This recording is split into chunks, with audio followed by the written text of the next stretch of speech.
So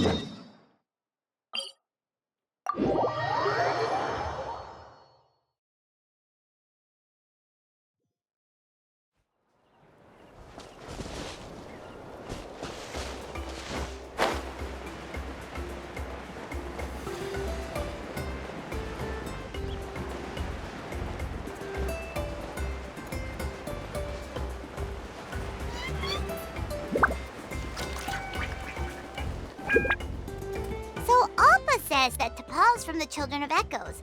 But how do we track him down? Just ask around until we find him? Let's start by talking to someone we know. It'll be faster that way. At this time and place, I'll bet the easiest person to find is... Wakey, wakey, Shilonen! Oh, it's you.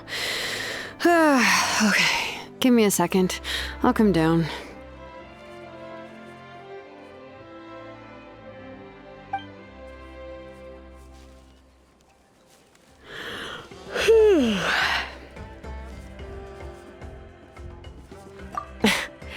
I climb trees to fly further and see farther. I don't usually stop for a nap.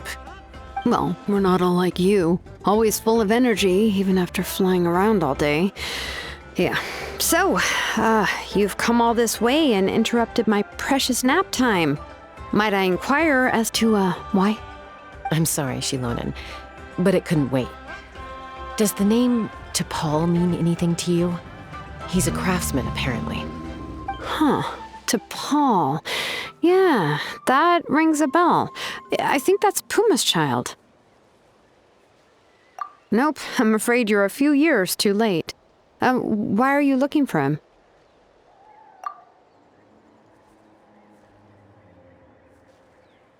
Huh, phlogiston wings. Wow, okay. The kid actually pulled it off. Well, looks like, no more rest for me today. Pulled it off? You mean he's tried making something like this before?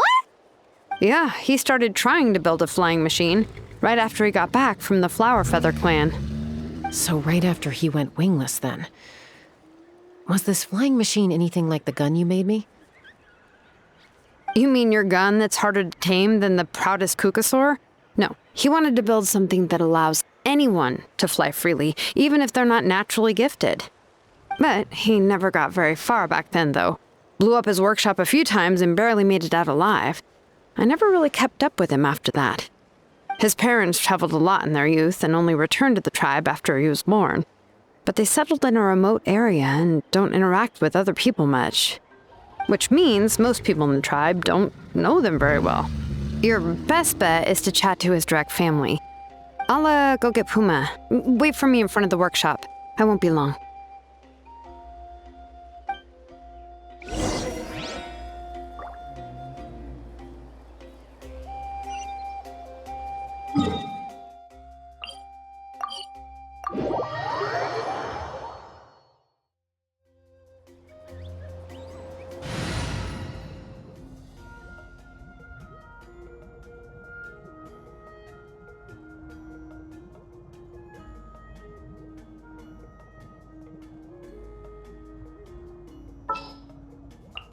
The breeze is restless today.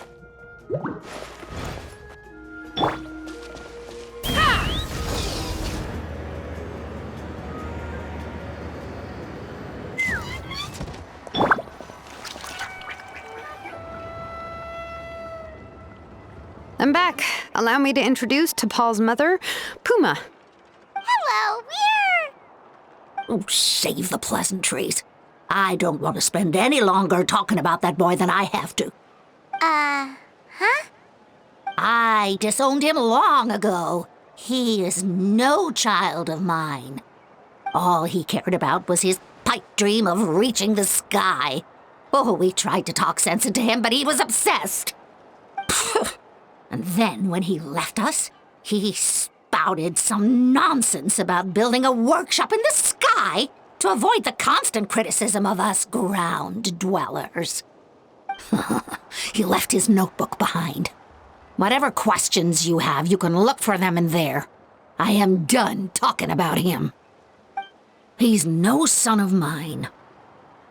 He never called me Mom anyhow.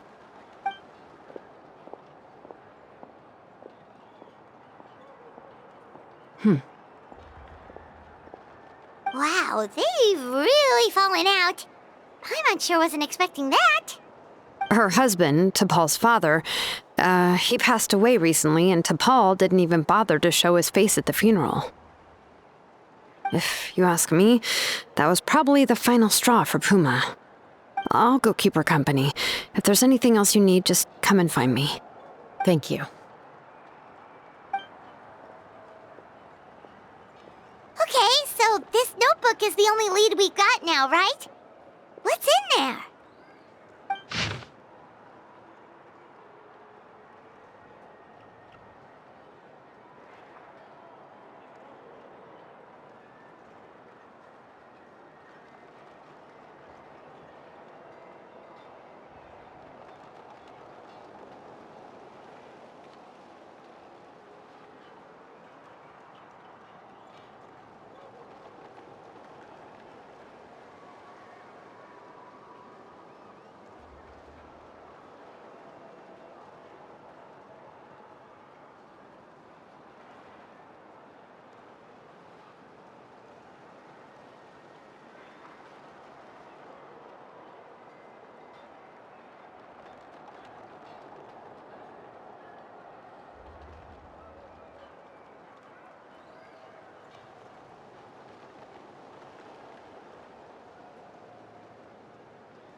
Some early designs for the phlogiston wings, and some theorizing about an airborne workshop. Natlan, the Cinder City. Looks like that's where he got his technological inspiration from. So, was he serious about the workshop in the sky? But that's such a big project for one person. Do we think he actually pulled it off? Oh, yes. The one from the trial arena that was super high up! That balloon has been there for a while, and everyone's been wondering how it got up there, but what if that's the wrong question? What if it started off even higher up, above the clouds and out of view, and it only descended to its current height due to some kind of malfunction? Part of T'Pol's workshop? Seems likely. If T'Pol's base had been hiding above the clouds this whole time, that would definitely explain why Isidore couldn't find it. I totally called it! But how do we get up there? Chasca, can you even fly that high? By myself? Possibly. But with a passenger, no chance. I doubt even phlogiston wings could take you up that high. At least, not without that relic T'Pol mentioned in his notebook. Yeah, and he's probably holding on to it. We'll have to find another way. Nope. That's way beyond Paimon's altitude. Also, would you really expect Paimon to go up there and take on T'Pol all by herself? Let's not worry. Just because we can't think of a solution doesn't mean no one else can. I'm not the only flying expert in my tribe, you know. Oh, good point. We should go ask Elder Opa! And Mutoda. He was quite the flying ace back in the day, too. Let's head back and see what they suggest.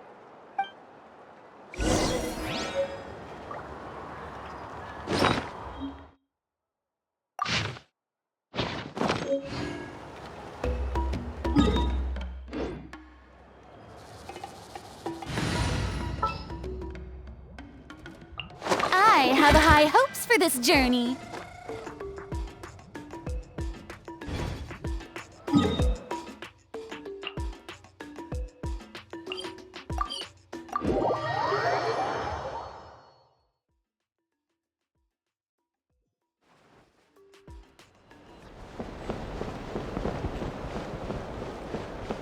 No more Kukasaurs. We want phlogiston wings. Have you gone mad? The phlogiston wings on their... Chasca, you're finally back. Things are getting really tense in the tribe. Have you made any headway with your investigation? Some people even think we arrested the merchants just to support the flying squad and crack down on the phlogiston wings.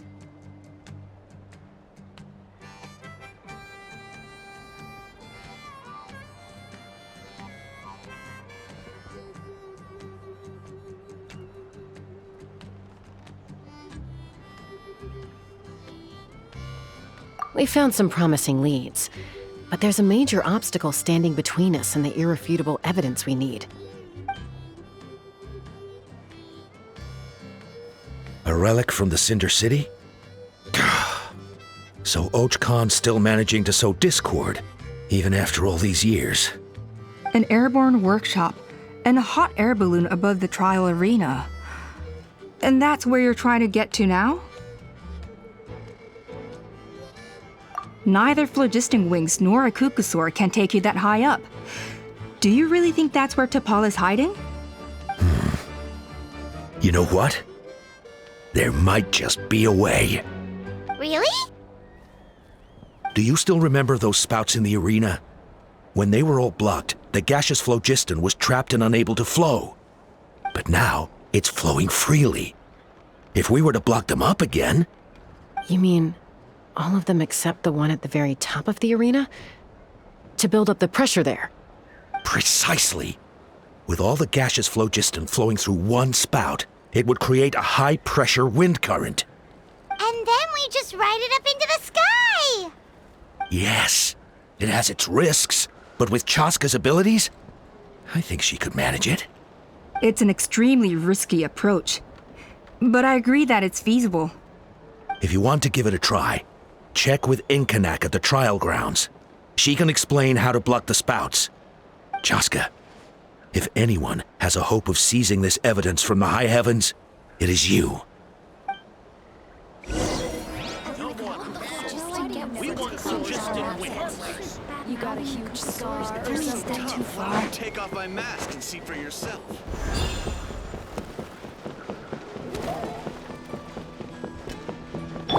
Take me up!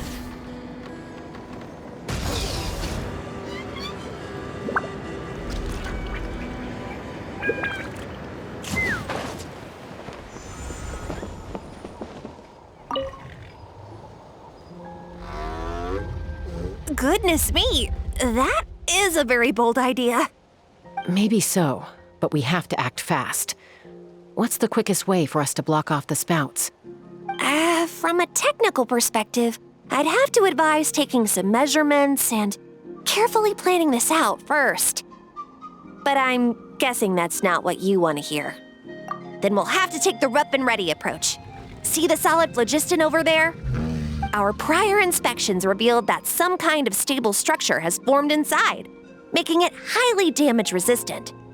It's not without its weak points, but unless they're all struck at the same time, the structural integrity won't be threatened. So, what happens if we do strike them all at once? It'll collapse. Okay, I see where you're going with this. Yeah, you got it. As long as you hit all the weak spots at once from the right angle, the solid phlogiston will fall right on top of the spout and block it up. You're right about rough and ready. Sounds like my kind of plan.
Open fire!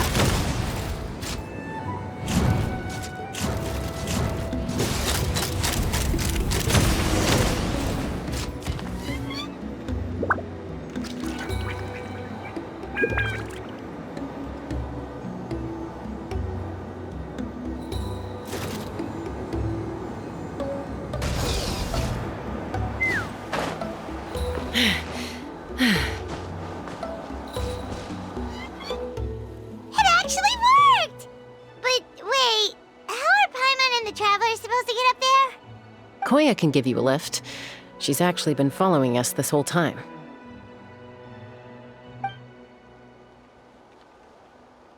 Wow, Paimon didn't notice at all. Well, probably because she didn't want to get too close to humans. Or maybe just me. But right now, we need her power.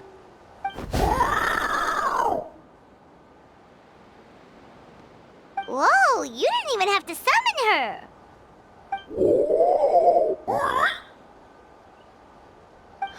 Yes, up there. That's probably where Chime is. All right, let's go have a little talk with this T'Pol.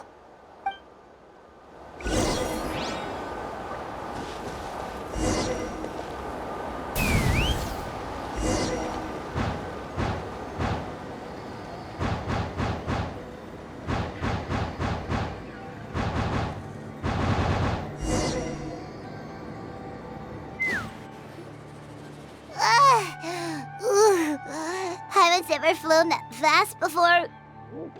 She feels so ready to throw up. Aha. Just as I thought. It might look like a regular hot air balloon from the outside, but up close, it's clearly been heavily remodeled. And sure enough, it only descended below the cloud line because the custom-built machinery malfunctioned. I should be able to figure it out with T'Pol's notebook. Thankfully, I know a little DIY from fixing up my guns when they're having issues.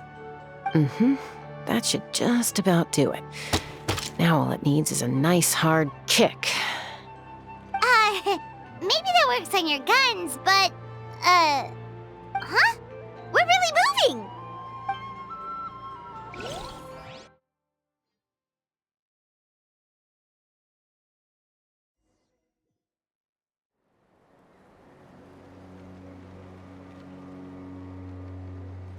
Here it is!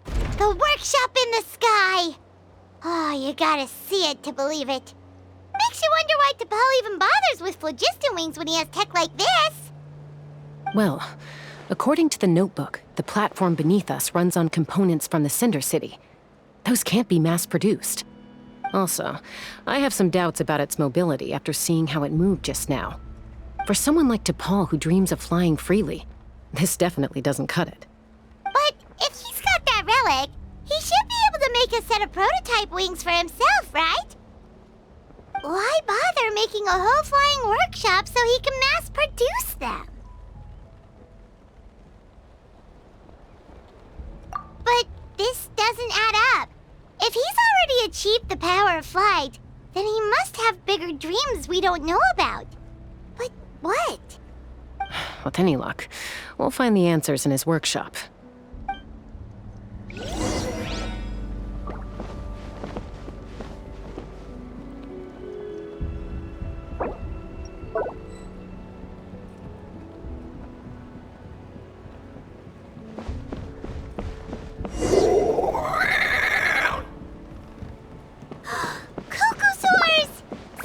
The merchants were right. T'Pol's using them for his own ends. I'll bet that mechanism on top of the cage opens the door. Let me give it a try.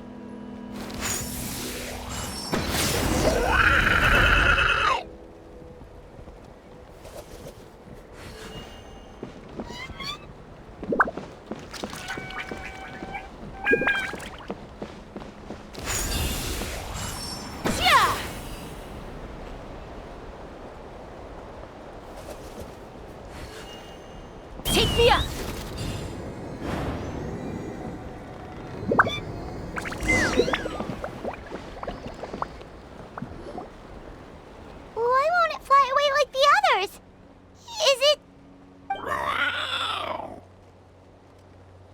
She's still breathing, but barely.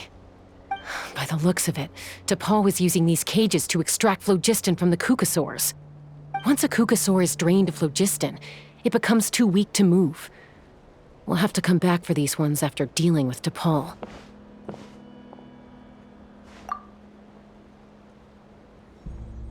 Let me see. Looks like a record of his phlogiston research. Log number 330. With the support of... I was finally able to launch the airborne workshop. Even though it relies on the relic for 80% of its power supply, I've at least taken the first step. Log number 348.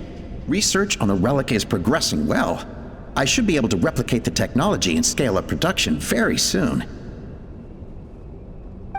Has proposed a name for this groundbreaking invention: the phlogiston wings. I think I'm getting close. Soon I will achieve my dreams. Log number 377. Encountered some issues with the new smaller model phlogiston wings. The gaseous phlogiston showed some volatility during the refinement process. Thinks we should proceed at a more cautious pace with the refinement experiments. But after so many past failures, I have to prove that I will succeed this time. Log number 114. Ran an experiment using Kukasaurs to refine gaseous phlogiston. It was a success. Log number 117. I've started recruiting merchants and hunters to capture wild Kukasaurs. Log number 121.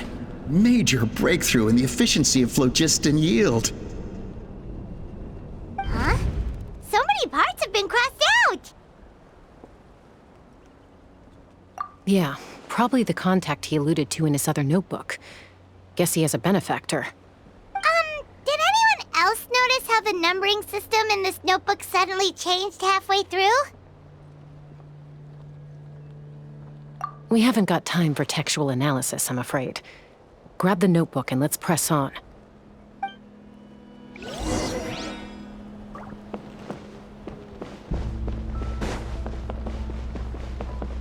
Huh. Never seen one of these before. Looks like this was built with the Cinder City components, too. You're not thinking of giving it a nice hard kick, are you?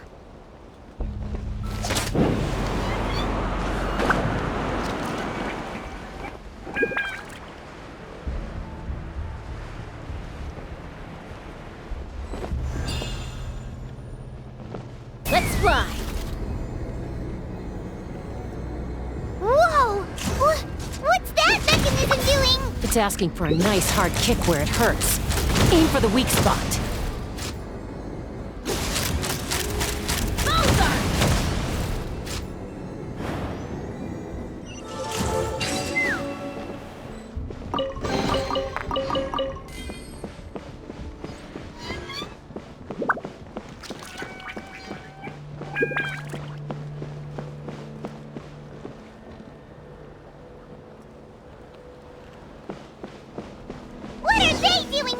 It's T'Pol's henchmen. He must have brought them here using the relic in his prototype wings. Watch out! Teamwork is dreamwork!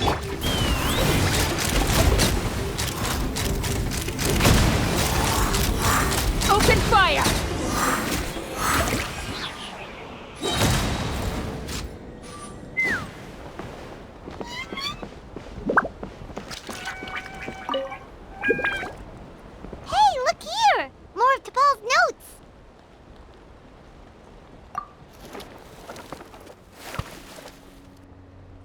Log number 403. Introduced me to some new comrades who fully support my ideas. I told them that some Saurians are blessed with wings, and some people with natural gifts, while the less fortunate among us can only look on longingly as they seize the skies. But I also told them that progress can erase individual differences. Think of the tools humanity has made to fight back against wild beasts. the law we have put in place to even the playing field between the strong and the weak. I promise them that our research will be the new frontier of human progress. With our phlogiston wings, the power of flight will no longer be for a select few to enjoy. Imagine a world where the skies are for all to share. I only hope that when we finally achieve this goal, we'll be proud of me. Imagine a world where the skies are for all to share. Yes, what a wonderful world that would be. If only it were possible. We could respond faster, and so many tragedies could be prevented. But DePaul, what about the Saurians you're draining dry of phlogiston? You're not sharing the sky, you're stealing it! Bad move. I won't let you get away with it.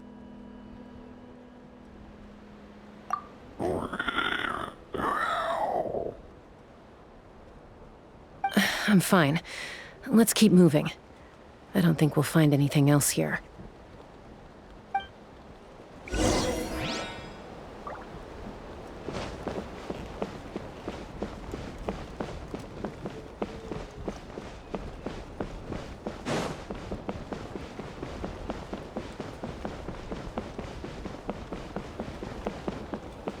Take me up!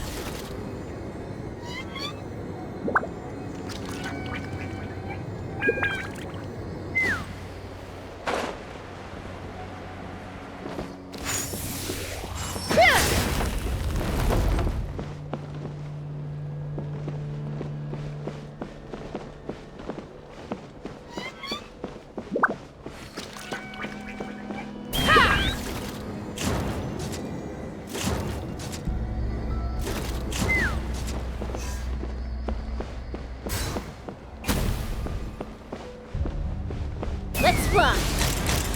Bullseye!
I can't believe he captured so many Kukasaurs. But right now, we have to focus on solving this problem at the source.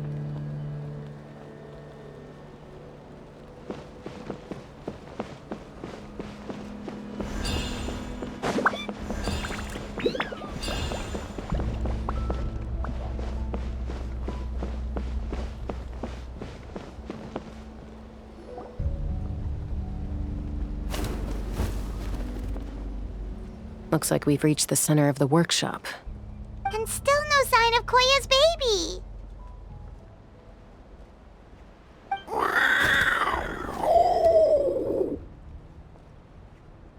Let's search this area for now. If we still can't find Chime, we'll double back.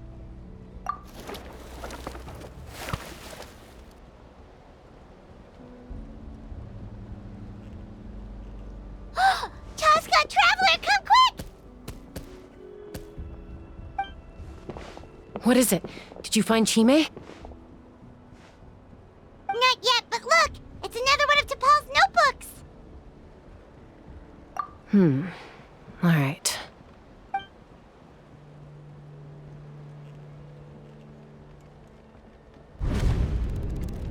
Log number 428. We decided to restart the experiments on phlogiston refinement, but without telling. This is the final obstacle to the success of the Phlogiston Wings project. We cannot fall at the last hurdle. Log number 436. Earlier today, suggested using cucosaurs as an intermediary to extract refined phlogiston. It's certainly feasible, but... Anyway, as long as our secret experiment succeeds, I'm sure won't bring it up again. Log number 443.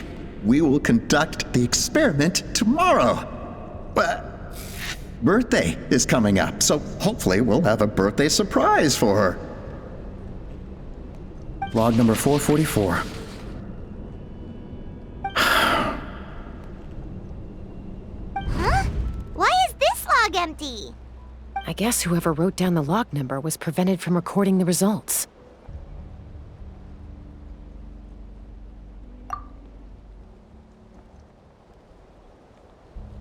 Log number 0. We lost many comrades in the accident. Among them are friends, lovers, and children. But we cannot stop now. We will keep their legacy alive and carry their dreams forward. As of today, we are scrapping the artificial refinement method. Instead, we will focus all our efforts on phlogiston extraction from live cucosaurs. They are arrogant beasts whose existence in the wild serves no one but themselves.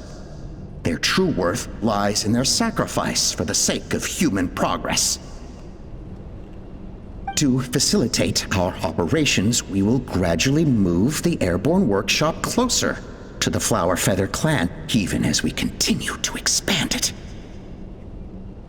All this we do to create a world where the skies are for all of humanity to share. All this we do to make T'Pol's dream a reality. Given the way this is written, not to mention the fact that the numbering has started over from 0, it kinda sounds like this is someone new. Does that mean that T'Pol's already... There's also a letter tucked in the end of the notebook. It's from Puma.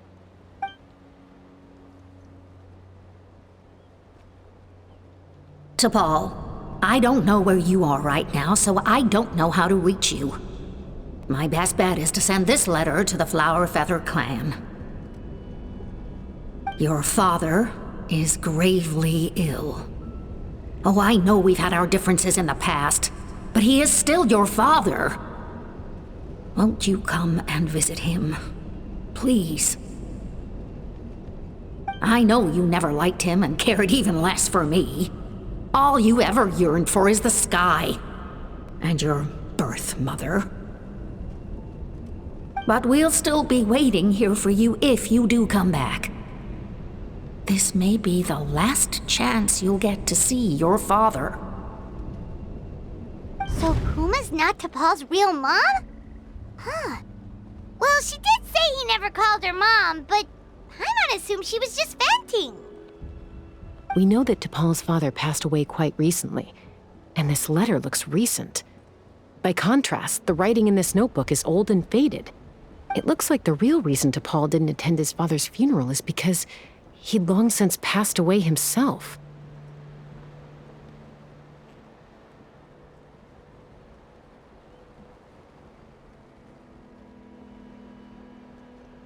If we ask ourselves why this letter was sent to the Flower Feather clan, why T'Pol always yearned for the sky, and how he got his hands on a relic from the Cinder City, it all points to one answer. That's right. T'Pol was my child. He was born during my days as a wingless wanderer. His birth gave me new hope. I wanted to become the kind of mother who spent her days as a valiant rider, soaring the skies. Not an aimless, wingless nobody. But his father wanted to settle down, to give his child a safe, sheltered life in his tribe. We fought about it constantly, until the love we once had for each other was gone. He started a new family, with another traveler who was also looking to return home. And I went back to the Flower Feather clan, alone. Oppa?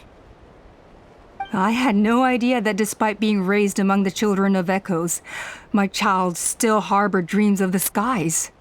Can you imagine, Chasca? The joy and surprise I felt when he showed up at my door, asking to join the flying trials. Or how proud I was when he said he wanted to prove his own worth, rather than relying on my position as elder. And then the anguish that overcame me when he was rejected by the Cucosaurs and became wingless, just as I had after my injury. You've got a lot of nerve showing your face here. Don't take this the wrong way, Chasca.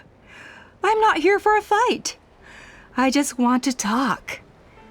Isn't that your preferred way to resolve things? I trust you've learned of T'Pol's wish on your way here. A world where the skies are for all of humanity to share. If only his dream can be realized, no one will ever have to lose their wings again. Our aerial prowess will be greater than ever before. War will never again come at such a great cost. The loss of Koichi is a tragedy that need never be repeated. So tell me, Chasca, do you really wish to see the phlogiston wings forever grounded and gathering dust? Nothing you've said excuses all the conflict you've caused. You mean the argument back at the tribe? It was a necessary measure. Sometimes this is the only way to accelerate the pace of progress.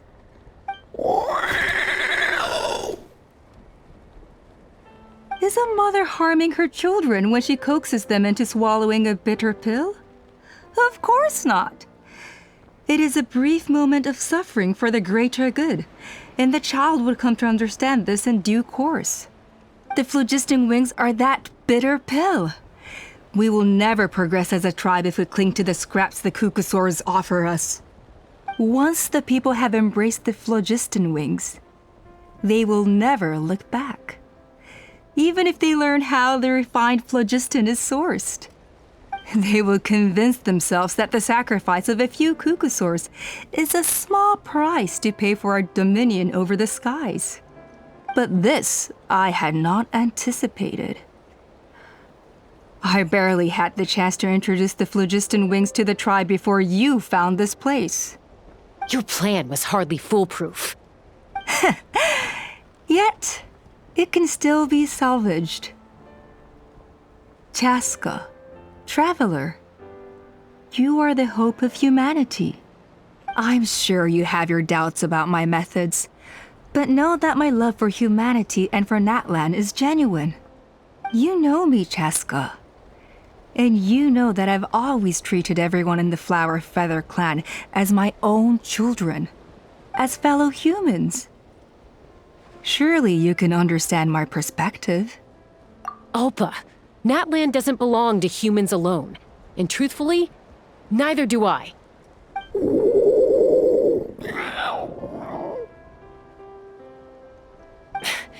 How many times has the Abyss invaded Natlan now? And yet despite how much stronger it is than us, Natlan still stands as a nation of humans and saurians. Peace imposed by force will crumble in a matter of days, because social bonds are what hold a civilization together. Weren't you the one that taught me that? And yet you would break the bond we share with our saurian companions to take more power for ourselves? That's as stupid as hacking your own arm off to use it as a club. They are wild beasts, driven purely by instinct. How could they possibly understand human social bonds? How did would someone like her ever become a writer?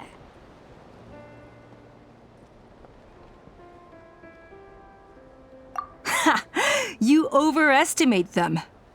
They bow to the strong and shun the weak. That's all there is to it. They never gave Tepal a second glance when he was at his lowest, nor me when I returned injured from the Cinder City. It's all about survival of the fittest for them. Plain and simple. They obeyed me once I proved myself stronger than them, but the moment it serves them better, they'll abandon me in a heartbeat. You're wrong, Alpa. They only reject the wingless because they don't want to fly anyone to their death. Chasca, I will promise you this. Only the unruliest wild cucosaurs will be used for phlogiston extraction. The ones who have nothing else to offer to humanity. Well, that's too bad, because I know a few unruly wild cucosaurs who don't think that idea is gonna fly. Namely my mom, my sister, and me. And the others? To us, they're friends, family, even children. So if you want to put any of them in one of your cages, you're gonna have to go through us. Is that right? I knew you might be difficult to convince. Maybe this will change your mind.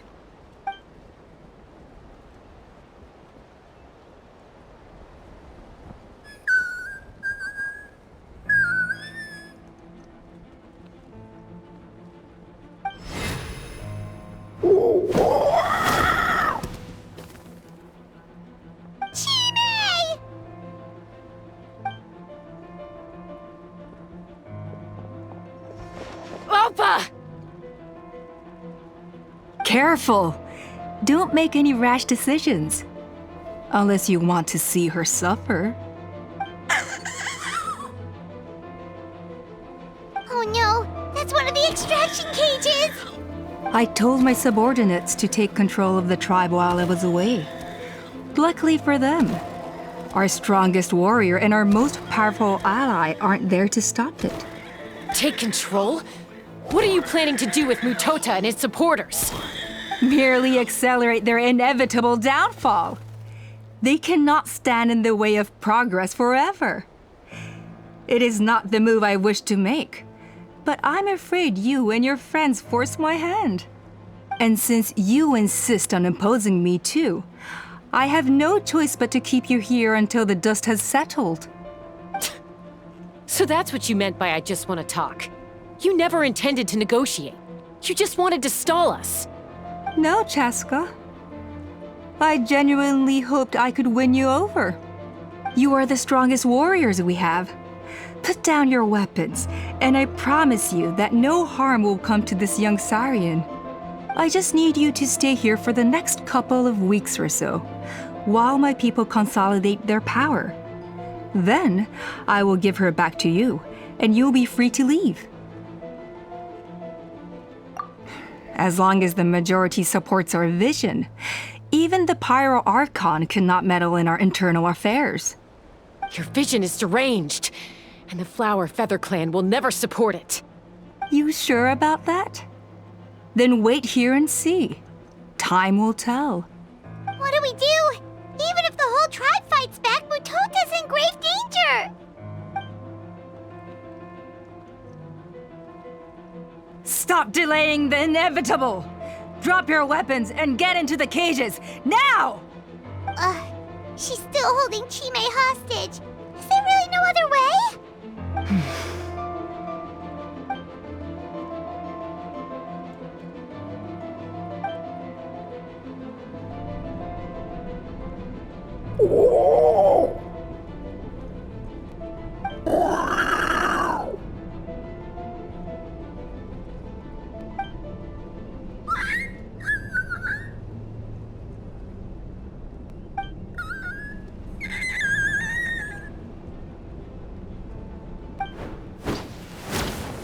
Koya? Huh? What are you yapping about? Stand down. Drop your weapons, now! This instant! Ah! Ah!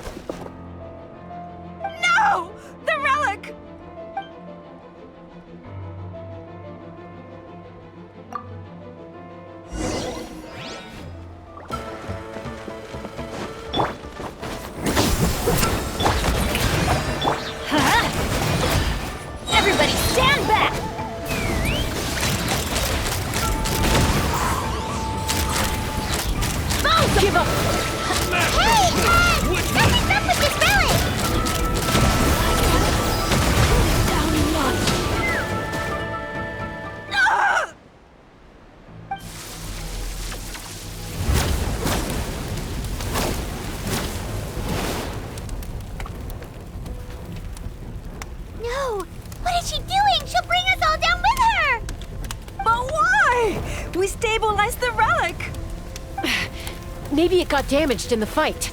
If we don't think of something fast, this whole workshop is gonna fall apart. No. They're directly beneath us. My beloved tribe!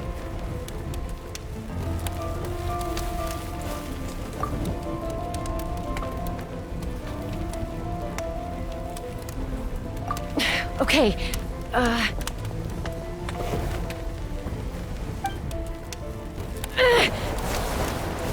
It's too powerful.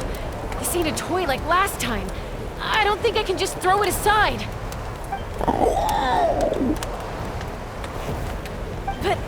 But we need to get it far away before it explodes.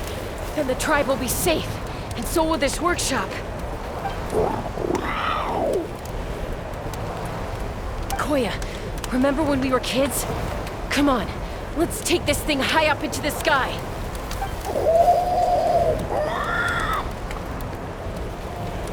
Don't worry, I know I can get rid of it before it explodes. We're talking some surface wounds at most. All I need is for you to catch me at the end, just like old times.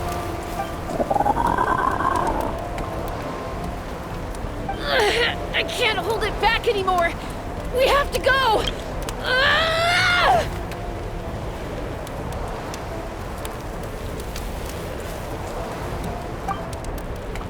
Don't be insane! Alpa! What are you... You're a fool, Chasca! Why would you choose such a risky solution? We cannot entrust the safety of our tribe to this wild Saurian! I'm the fool! You really think you can stand a better chance than me? Sure, it may be asking too much for an ex-wingless to escape the blast radius in time. But I can fly it a safe distance away, even if it's the last thing I do.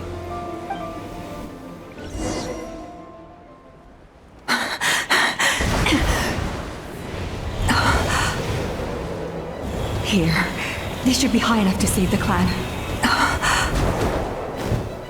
What? You don't get to die a hero today.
Koya, are you hurt?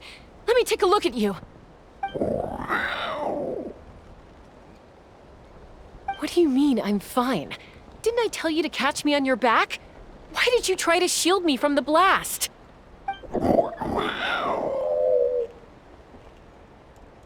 Accident?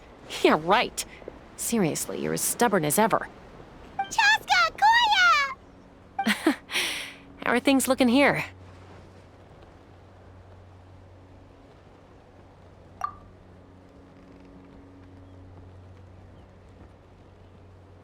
I think that's putting it mildly.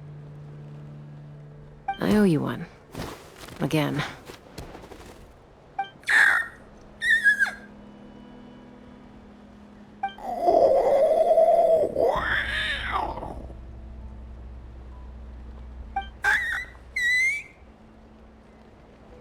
Oh, but be honest.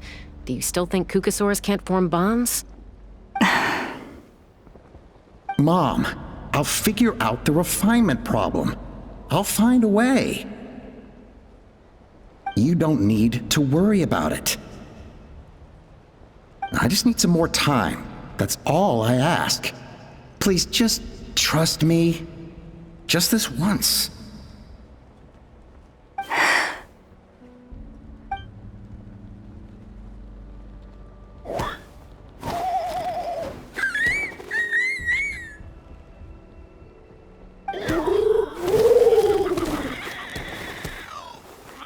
The Flower Feather Clan yield to the strong. And it's up to the winners to define what strength means. So it looks like it's my turn to yield.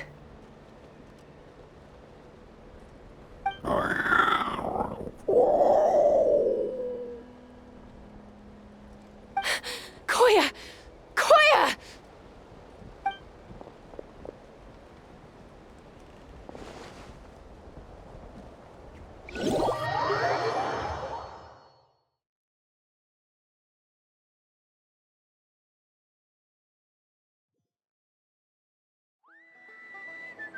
So, you're absolutely sure it's not because of the explosion? Yes, for the 10,000th time, I'm sure. The blast barely touched her. The reason she fainted was old injuries playing up, compounded by overexertion in recent days. The moment she finally relaxed, all the built-up stress finally caught up with her. And no wonder. Honestly, she's just like you. Anyway, now you know how we feel when you go off risking life and limb. Your mother and I would both appreciate it if you lived less dangerously. You know she wrote to me from the Masters of the Night Wind, just to scold me for not doing enough to keep an eye on you. If she wasn't so busy with work, you can bet she'd come back here and chew us both out in person. I'll find an opportunity to apologize to her. I promise. You'd better. No more avoiding us, okay? And don't get me started on all the checkups you've missed. Got it. Got it. Huh? Koya? You're awake. I'll go let everyone know. Hey, but we're not done talking. What are we gonna do with her, Even after everything that's happened, she still hasn't figured out how to start the conversation with you. She keeps saying, I don't think Koya has forgiven me yet. But if you ask me, she's the one who's scared to open up and have an honest conversation. For all her confidence, she's a very sensitive soul underneath. You'd think as a peacemaker, she of all people would know how to reconcile with her family after a falling out. She must have been a handful growing up. Thank you for being there for her. And of course, thank you for keeping her safe when you were up there in the sky. Koya, Uncle Cusco, we're here! Ha! I was just telling her that she's not to go chasing danger with Chasca ever again. Cusco, I understand how you must feel. But it's all thanks to Koya and Chasca's efforts that the airborne workshop didn't come crashing down on our heads. Oh, Paimon almost forgot to ask. They didn't hurt you while we were gone, did they? Thankfully, when her co-conspirators tried to arrest me, I was out coaching Koya and Junan. The two of them were a huge help. They took care of things while I went around rallying the resistance. So, in the end, Alpa's would-be revolt didn't really get off the ground. And as it turns out, not all of the wingless want to see our dear Saurian friends replaced with phlogiston-powered gizmos. I'm so sorry you got mixed up in this, by the way. We should have caught on to Alpa's scheme sooner. We could have saved so many Kukasaurs from getting hurt. Most of the airborne workshop has now been dismantled. We've just left one small, harmless part intact, and repurposed it as a jail for Alpa and her cronies. Let's see how they like being locked up in a sky prison! So, it looks like there's just one last conflict left to resolve. Peacemaker, you're up. I said I had to wait until things had blown over, didn't I? And now they have. But I still have no idea what to say. Koya, I just want to say, I'm sorry for how things went down back then.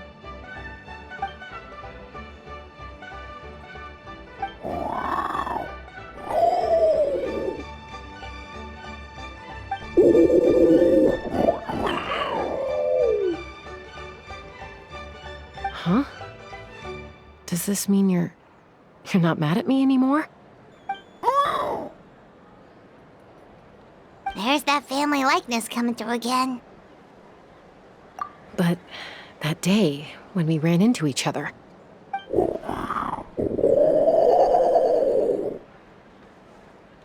Huh? So then, when did you finally make your peace with it?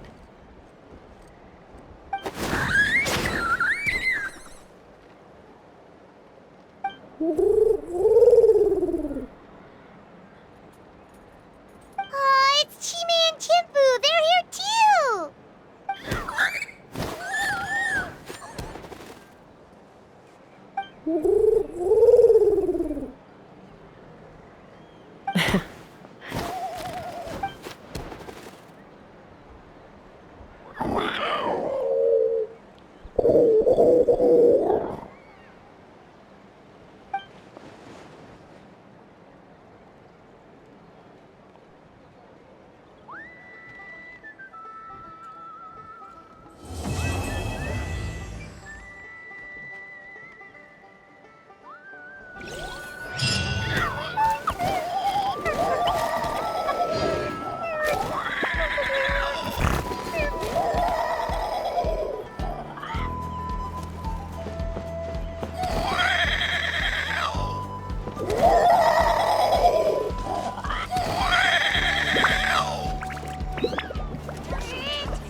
Ad Astra. Thank you for completing.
Lately, we've been sleeping well and eating even better.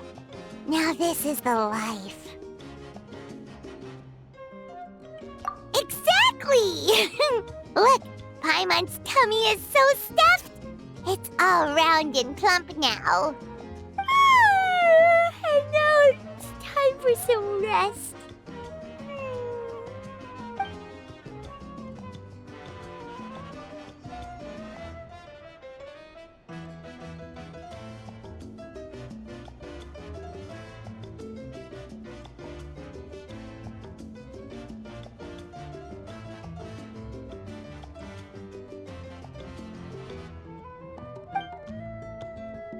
We've got trouble.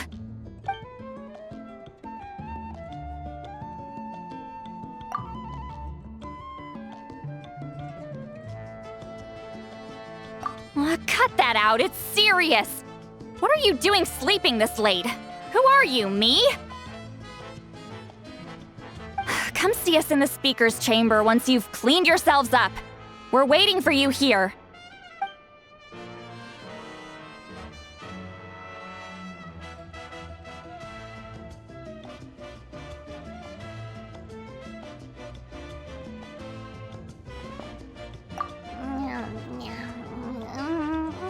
No! Paimon's not done eating yet. Huh? Oh, good morning.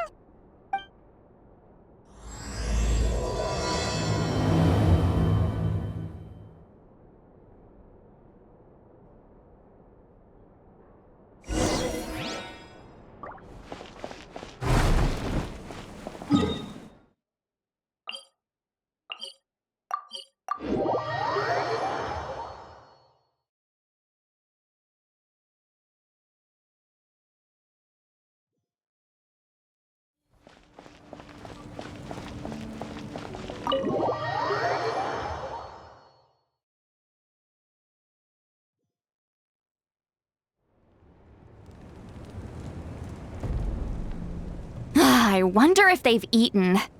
Or if they've even gotten up. Maybe I should buy some snacks? Oh, don't tell me something came up on their way here. Relax. I'm sure they're fine. Ah, there they are. See? Just like I said. Mavuika, see Lolly! We came running as soon as we got your message. Thank you for coming all this way. Here, have some water and catch your breath first.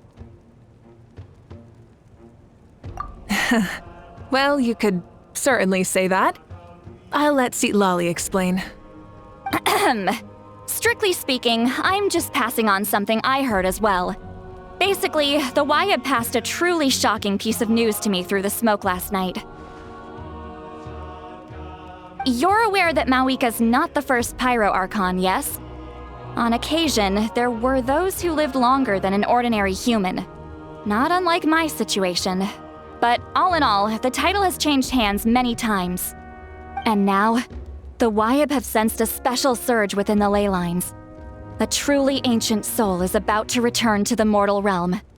His name is Xbalanque. Xbalanque? But isn't he the very first? Yes, that's him. The first Pyro Archon. According to legend, he was the greatest of heroes and leaders, and the one who made a deal with the ruler of death, thereby creating the rules that saved Natlan's ley lines. Hasn't he been dead like a really long time? How can he be resurrected? Even in Natlan, it's impossible for someone as ancient as him to ever return. Still, nothing's off the table when Xbalanque is concerned. Hence why this really is something major. Let me be clear about this. I did not mishear, nor is the Wyab mistaken. We would never jest about something like this. Don't worry. Both the Traveler and I have complete faith in your abilities. Whose interpretation of the Wyab's will could we trust if not yours? Yeah, that's the one thing I'll never be modest about. But the fact I'm not wrong about this only further begs the question. Just why is Lord Xbalanque suddenly about to be resurrected now? As you can see, Citlali's even more concerned about this than I am. Still, it's understandable. Waiting to find out the whole truth must be torture for a great shaman who can only peep at the outcomes without knowing the causes. Mavuika, I hope you'll approach this with a measure of caution. Depending on how things go, everything could change or nothing at all. Well, I think you know what I mean. I do. Xbalanque's arrival will shake our nation. After all, we still don't know if he's satisfied with the outcome of this war. Wait, do you think he'll come and find you? Huh! Well, you can't just up and say things like that. You scared me half to death. That's actually pretty likely. Think about it. People in the same line of work tend to have some similarities, right? Maybe all Pyro Archons share my disposition. I don't want to meet him. I haven't really mentally prepared myself yet for such a grand occasion. Anyway, my job was just to pass on the message and bring the Traveler over. Now that that's dealt with, you can discuss the pilgrimage. I'm done here. Wait! Where are you going, Citlali? Back to bed! You have no idea how much that scared me. I was up all night. Ugh, can barely keep my eyes open. Nighty-night. It's like I said before. Our cultural legacy shouldn't end with our triumph over our suffering. Instead, it'll burn brighter than ever. So, the pilgrimage of the return of the sacred flame has been given new meaning. We have chosen to turn it into a pure athletic competition, promoting fair play and encouraging the personal growth of contestants. And this grand tournament will begin soon. Ooh, that sounds awesome! Heroes are drawn to tournaments like this, and naturally, you're no exception. The news of Lord Xbalanque's impending resurrection may be a bombshell, but I believe that we should keep our focus on the pilgrimage. Huh. Okay. So, not in a hurry to find him, huh? That's right. I've already informed the tribes that we'll be hosting the next tournament right away. It'll help sweep away the shadows cast by the war. Preparing supplies, cleaning up and remodeling the competition venues, recruiting staff for logistics, moral support, and pre-tournament weather forecasting, all of that's been assigned. We need to make sure everything is completed well and on schedule first. Traveler, Paimon, you are our cherished friends and a part of our nation. I'd like to invite you to serve as special supervisors for this event. Paimon can do it too? Of course. On that note, my two new supervisors, would you come with me to check on the progress of each of the tribes? Sure!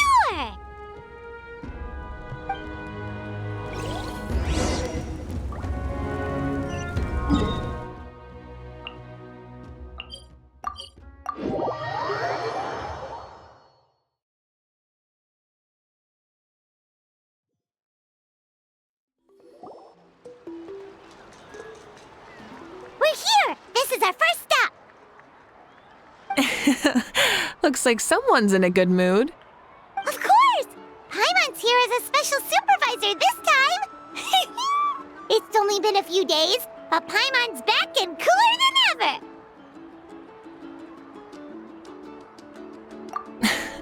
It's nothing.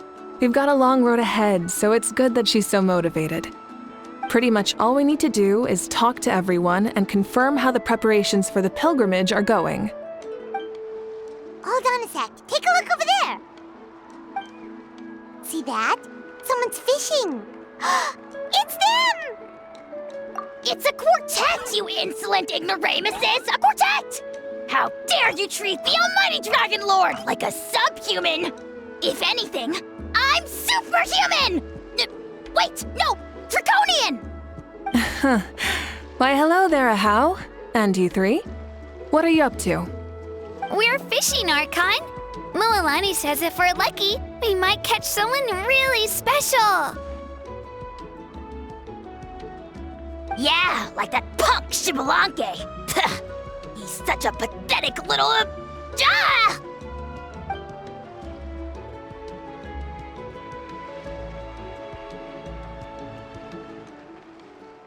Lowly servant! How dare you beat up the almighty Dragon Lord for some ancient fogey that you only know by name? You'll pay for this!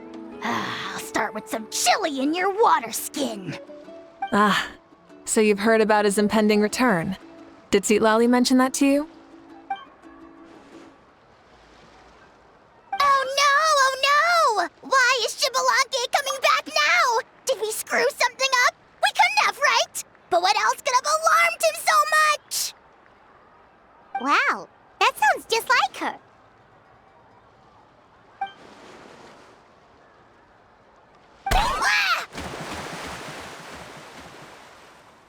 To be honest, it's been bothering me quite a lot. Under normal circumstances, it shouldn't be possible for us to meet Lord Xbalanque, right? So, does this mean something's wrong?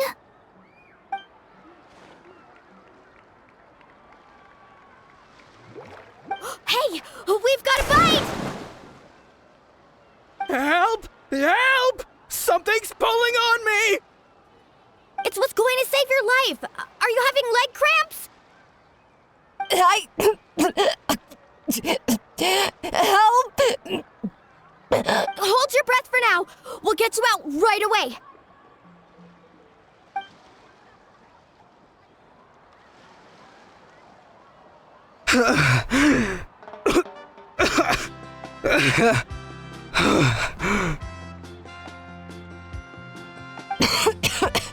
Thank you so much, everyone. Wait, why is her Archon here? Well, would you look at that? You actually caught some people after all. Thanks for your help. Otherwise, that sudden bout of leg cramps might have ended our entire surfing squad. The two of us are in charge of transporting supplies. After safely delivering some of the equipment, medicine, and a few other things for the tournament, we had some time to spare, so... Didn't warm up before going into the water, did ya?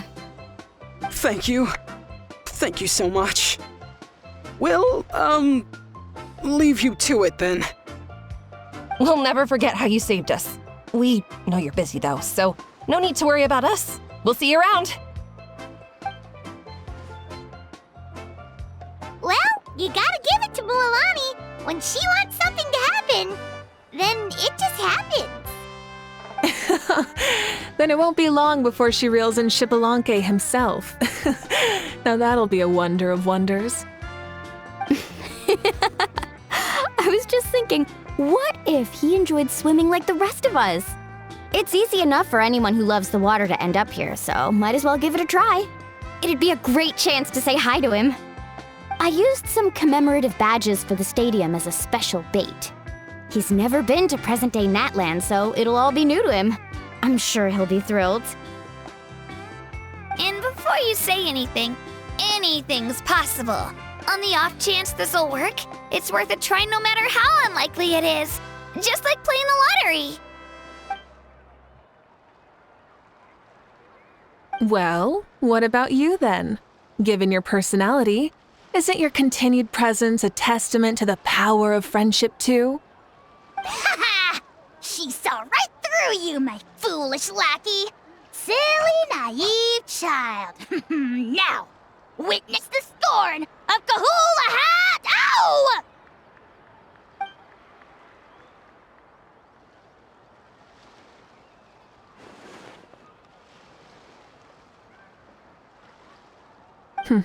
Thanks. I'll keep that in mind. But for now, what I need to do is check on the status of the preparations for the upcoming pilgrimage.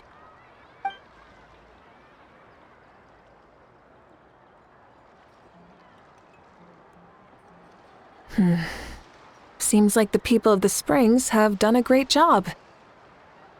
Yep, don't worry. We only came here to fish after finishing all of our work. We're all done, all three of us. Mm-hmm. Everyone at the Children of Echoes has been hard at work too. I only came here after finishing my tasks for today. It looked like everyone else was about finished too.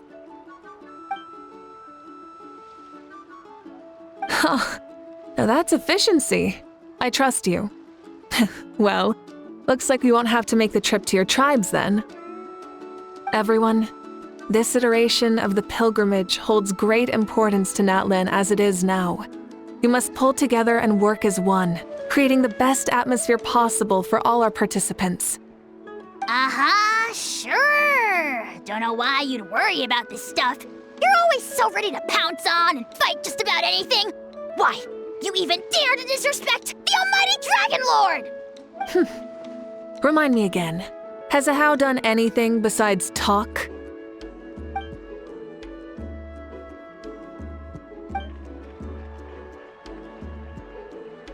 What are you doing to me, you son of a... hey! Let me go! It's always a party with those three. Seems like we can check off the people of the springs. Oh, wait, 4! No, sorry, 4.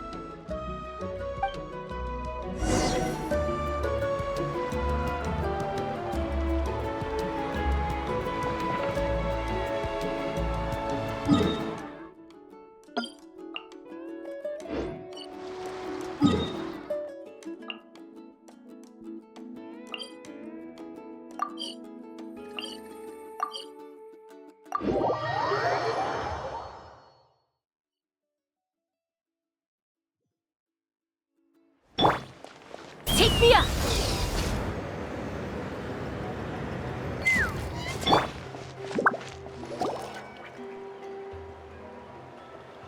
Oh, there she is, right over there.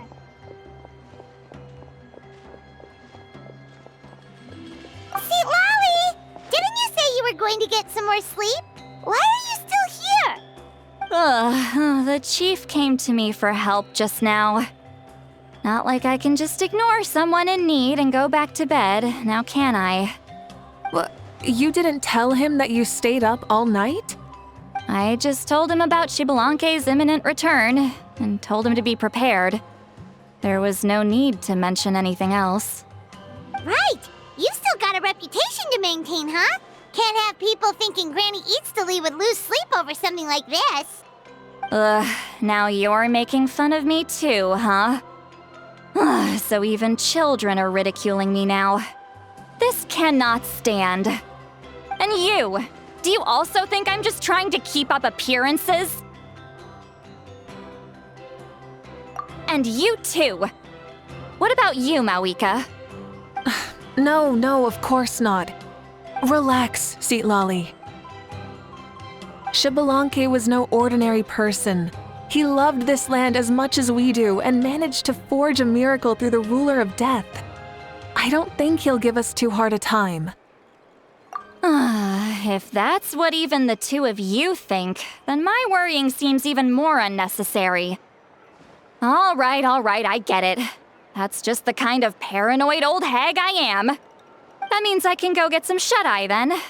You can take a look around yourselves. And if you need any help, feel free to go find the chief. Or Auroron. The chief should be overseeing the preparation of the woven scrolls required for the tournament right about now. And as for Auroron, I believe he said he was going to do some handicrafts at the valley entrance. Come on, you're making it sound like it's my first time here. Rest well and stop worrying so much. We'll discuss the tournament with Auroron. All right then. Good night, everyone. And don't go thinking that Granny Eatsley doesn't like hanging out with you just because she's not around all the time.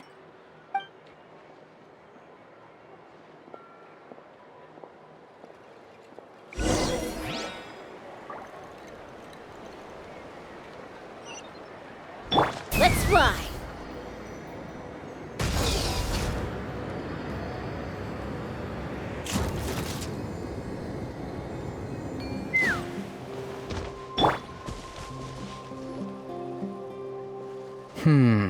What if I put this piece of rope here?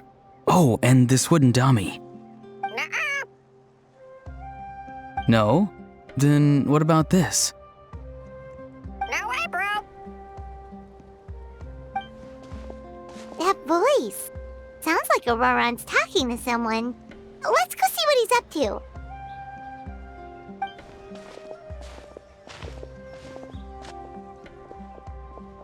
What you up to, Auroron? Oh, hello. A bird? No, a juvenile Cucosaurus. This one looks a little different from the others, though. Yeah, a very special look indeed. The heck are you on about?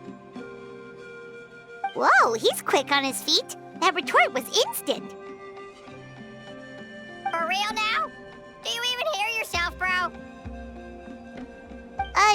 Did Paimon just say something wrong? Oh, wow. No way, bro. What the heck? Don't worry about him. He's just... how should I describe him? No, he's an assistant at Aoife's clinic, and one of my friends. His name is Kakuku. The heck are you on about? Is that not his name? Oh, wow. No way, bro. Yeah, that's what he does. Those are all Aoife's catchphrases, so Kakuku picked them up after hearing them day after day. The last time I delivered some vegetables to the people of the springs, I ran into Ahau, who was there for a soak in the hot springs. Ahau and Kakuku were stuck in an endless back-and-forth argument. Eventually, Ahau got really agitated and just started immediately shouting, "No, you!" no matter what Kakuku said.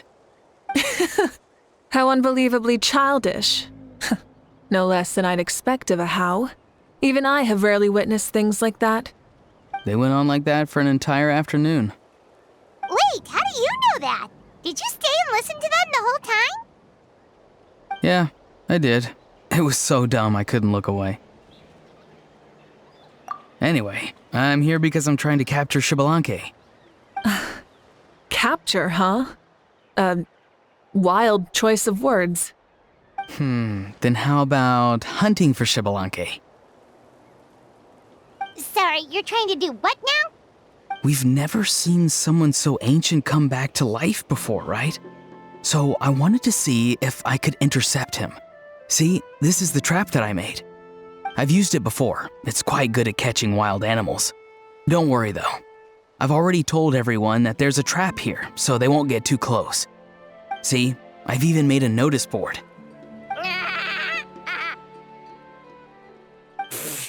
Good luck catching anyone with this. And what are you planning on doing with the poor guy when you catch him anyways? Stick him in a stew? No. I just want to see what he looks like, and then I'll probably invite him to our tribe as a guest. I'll admit, I didn't take you for the actively hospitable sort. Well, a chance like this doesn't come every day. I wanted to give it a try, so I also made these little handicrafts. He says that, yet all of these look like a hunter's lethal handiwork. I see. In that case, I wish you success. If you do manage to catch a wild Xbalanque, please let me know. I'd love to come and watch the fun. Hey, not you too! If the real Xbalanque does show up, a trap like that won't hurt him. We all have faith in him. After all, he was the first Archon of this land. That's right. That's also why I stuffed several layers of cushions and hay in there. If he really triggers the trap, he can just sprawl out and take a nap. For real now? Do you even hear yourself, bro? Bro, stop! You're driving Paimon insane over here! Oh, wow. No way, bro. Well, if you got time for this, then you finished prepping for the tournament, right? You took the words right out of my mouth, Paimon. Ah, so that's it. Sorry, I didn't know that's what you wanted to ask about. We, Masters of the Nightwind, are broadly responsible for the woven scrolls and mental support. I have expertise in exactly neither of those, so I joined the logistics team. I provided some amazing supplies. The others even praised me for the quality of my produce and even asked me about how to grow such great fruits and vegetables. I was very happy. You've gotten quite good at dealing with people. Yes. I think I've rediscovered a bit of that feeling I had in my childhood. Seems like things here are going smoothly. In that case, we'll check on how things are going elsewhere. See you later, Auroron. Bye, Auroron! Good luck with the... capturing Xbalanque. See you later! So he also knows how to say goodbye. See you later then, bros. Huh? All right. See you later, my bros.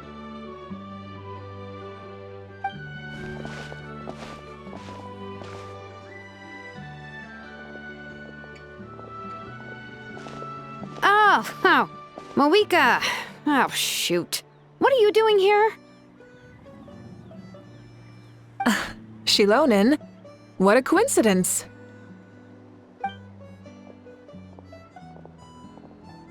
Oh, hey there, Shilonen. Did you come here for work?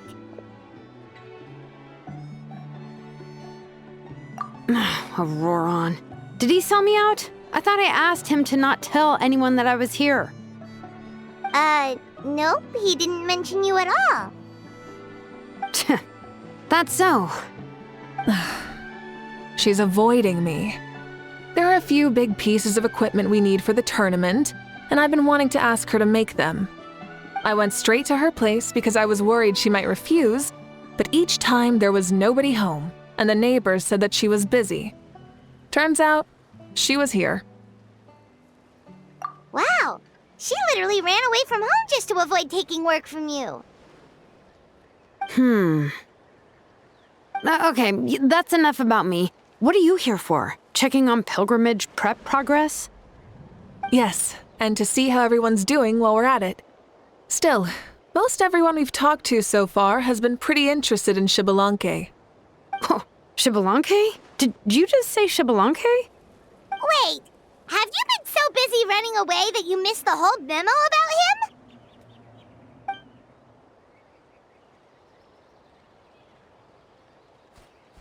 Yeah, I'm still trying to wrap my head around it, but if that's what Lolly said, then it has to be true. Everyone's reaction makes sense too. Who wouldn't want to see the first Archon? This isn't a bad time for it to happen either. The war has only just ended, and with their long-standing goal suddenly gone, people are feeling a little lost.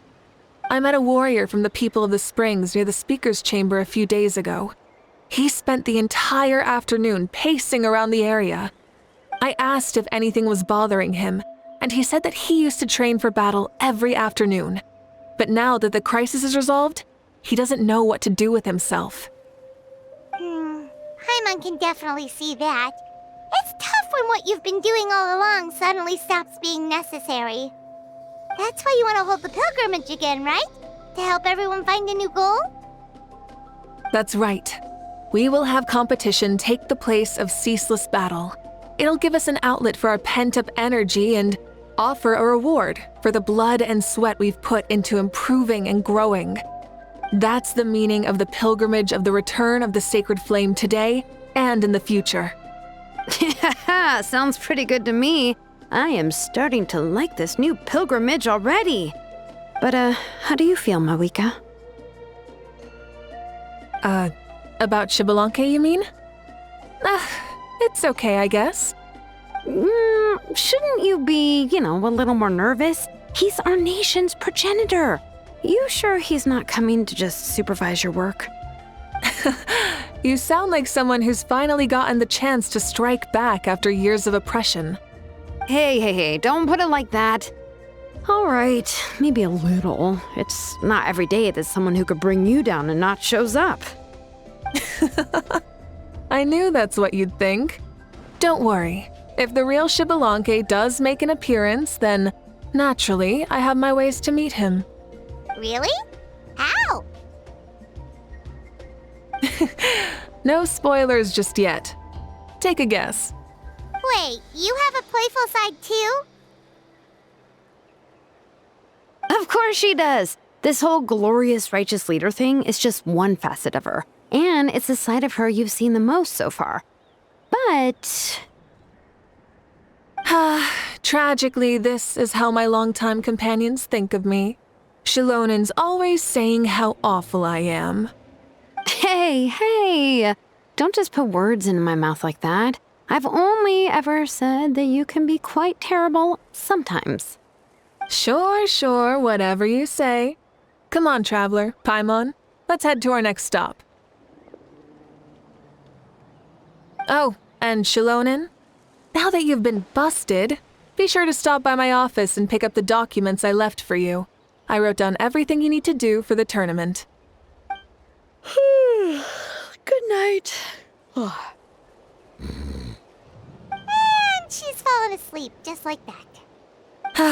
Well, she's gotta wake up eventually. Let's go. Good night, Shilonen. And sleep well.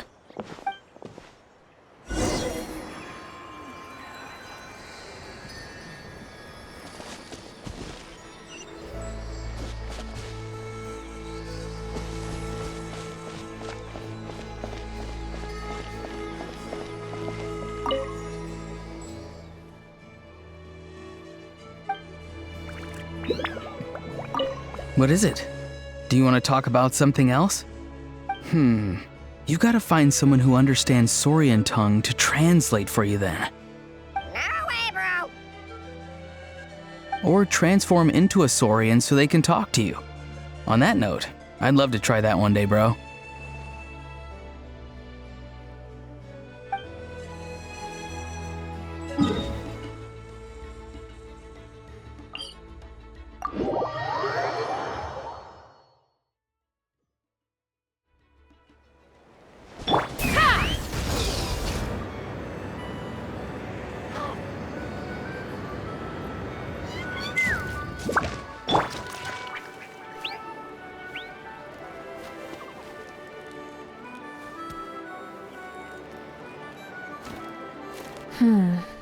Doesn't seem like there's anyone around.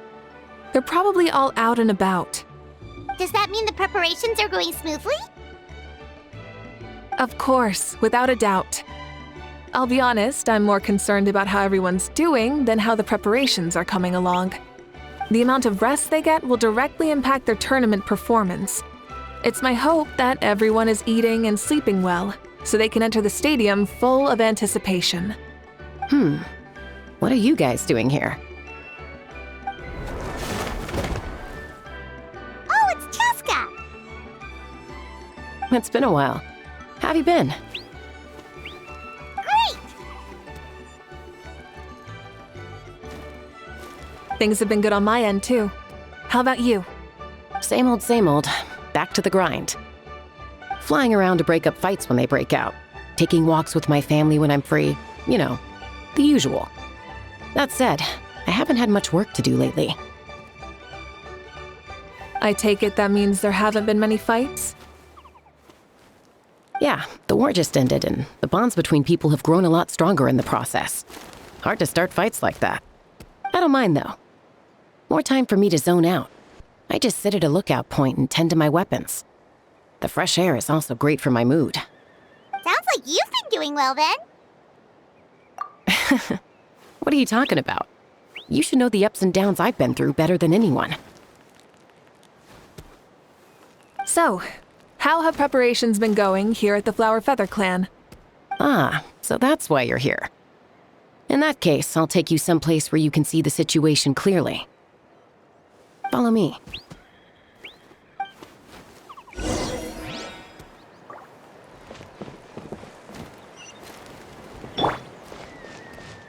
Let's fly!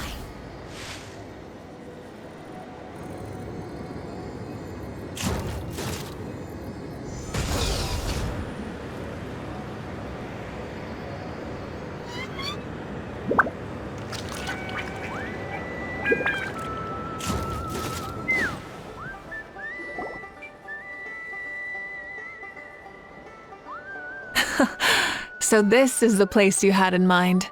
Quite the view. Yeah. You can see our whole camp from up here. We trained like this back when we were fighting against the Abyss, too.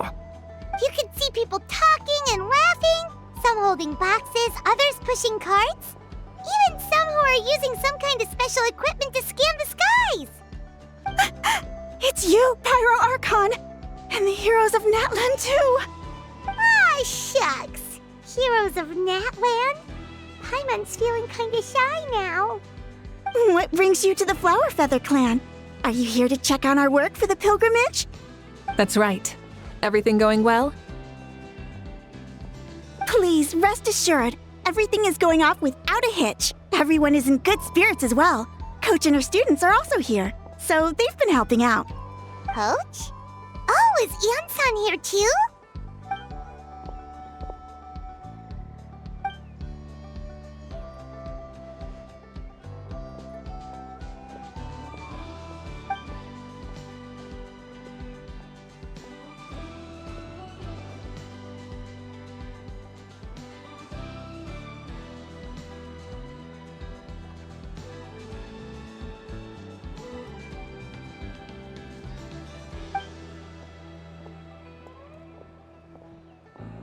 Hey!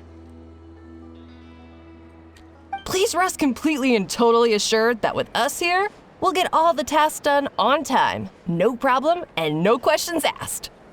Whoa, they're all so reliable. Like coach like student, huh, Ian-san?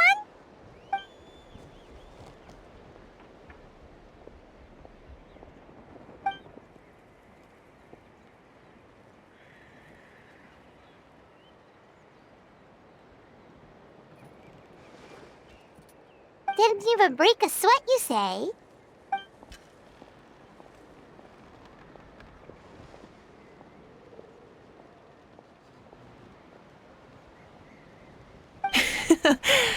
Especially not compared to the toughest coach in all Natlan.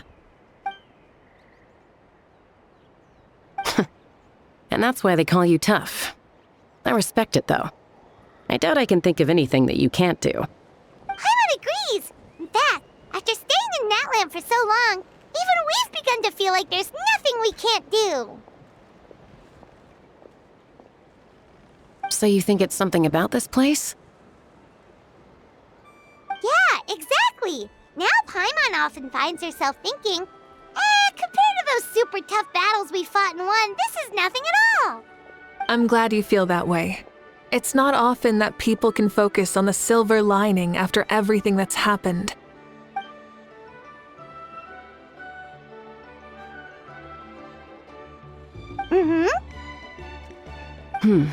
The wind is rising.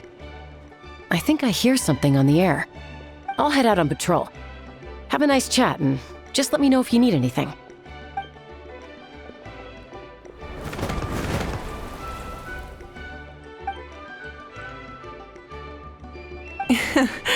I'd say that it's effortlessly cool moments like this that make her so endearing.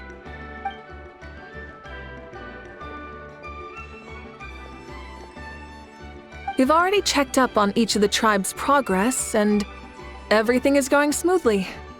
Well, we didn't quite get around to the Children of Echoes, but from what Kachina says and seeing how Shalonen's doing, it seems they're fine.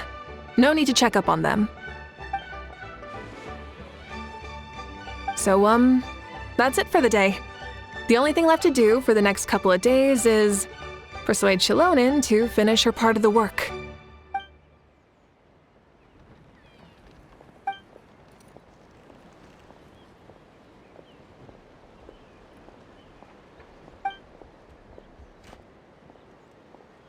Wait, so you mean we can get a sneak peek at what the competition will be like?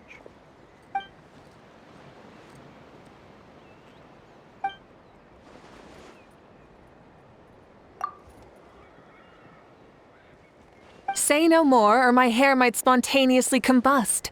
Come on, just show us the course already.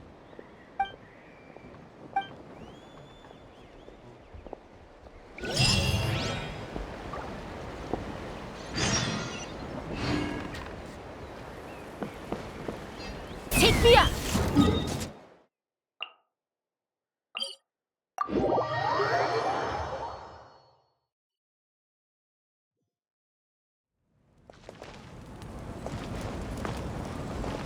run!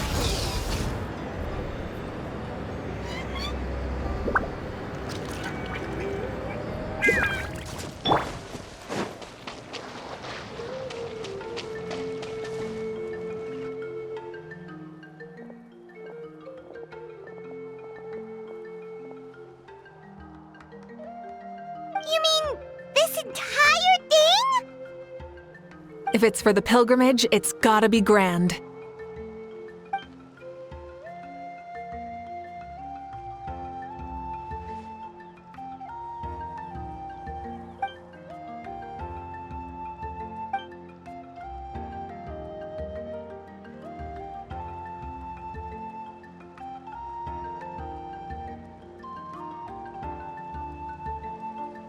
Yup, this round counts as a knockout round. There'll be other events as well, and the 8 contestants with the highest total scores will move on to the final individual battles. Oh, you're keeping those? Yeah, everyone loves a good duel. It really gets the adrenaline pumping and allows people to go all out with their skills. A warrior should always feel fortunate to meet their match on the battlefield, even if it only happens once in their life. No one can resist such a good fight. That's the most natlan thing Paimon's ever heard. This tournament, too. It's just so... you. Well, the competition's all about chasing the kindling, and you're all chasing something too, right?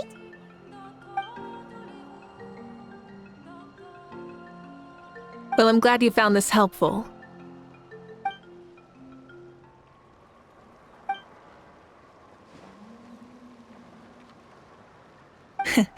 No problem. I'll go get ready.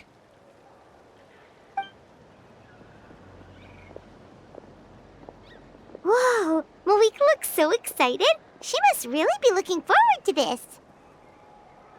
Do you think that she seems a little bit different after the war and all?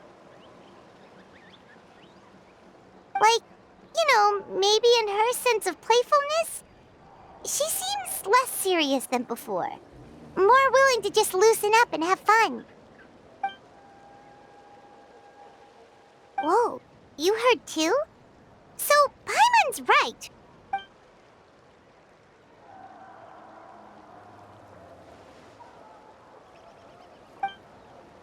Oh, so that's why you called us over. It's all part of your grand plan, huh?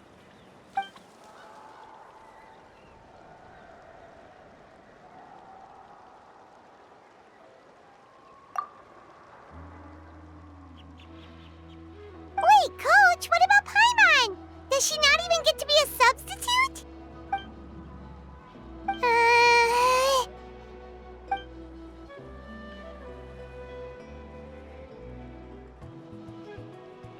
Aw, come on! I'm ready.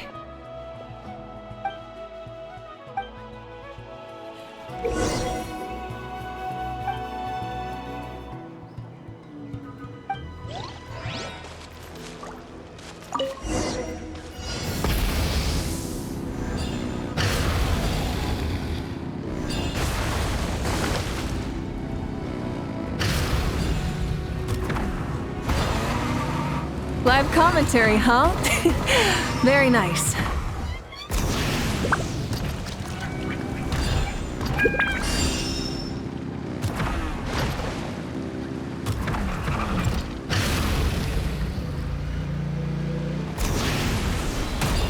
It's a piece of cake.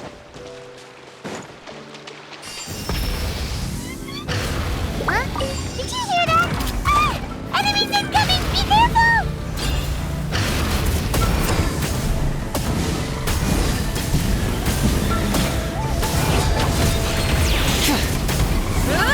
Full throttle!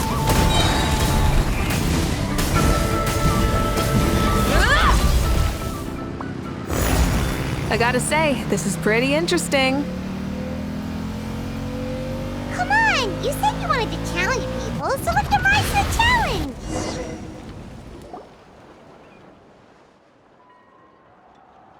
Good job, contestant! Here, have some water! You're too kind. Thank you, my dear audience. And thank you, Coach.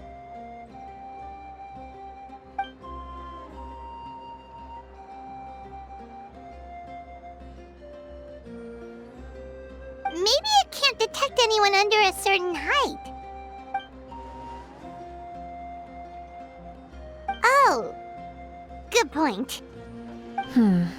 It's a solid course, but, there are a number of small problems.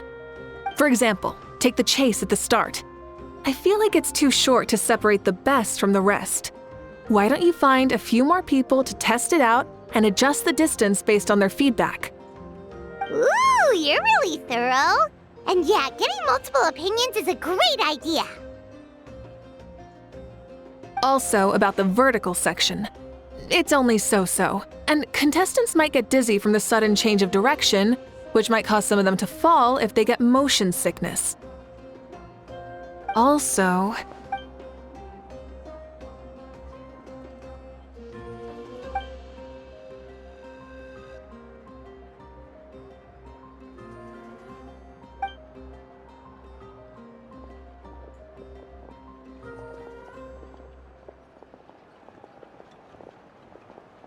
A ball launcher?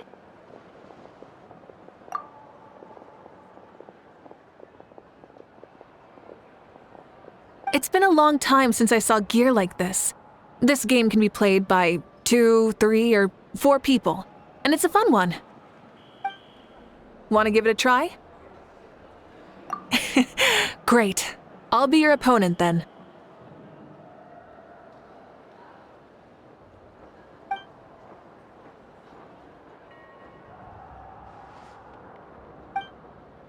Come on, Traveler! You can beat her!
Good job, contestant. Here, have some water. Maybe it can't Oh. For example. Ooh, you're... Also.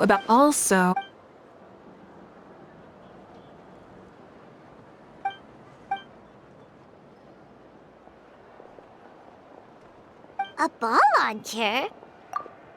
It's been a long... Want to give it a try? Come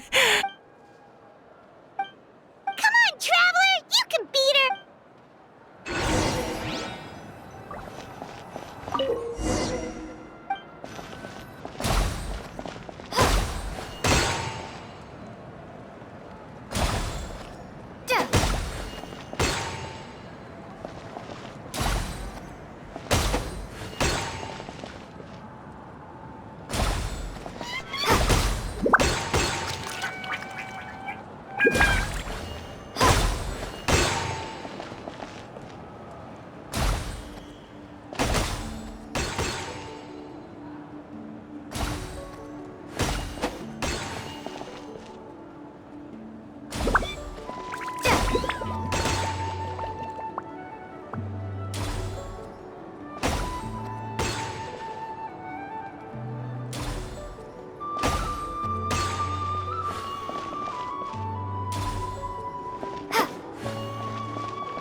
You played well.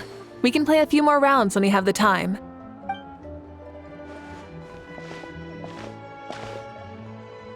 No, we should be thanking you. Both the mock course and the ball launcher were fantastic. I didn't know you were so good at making things like this.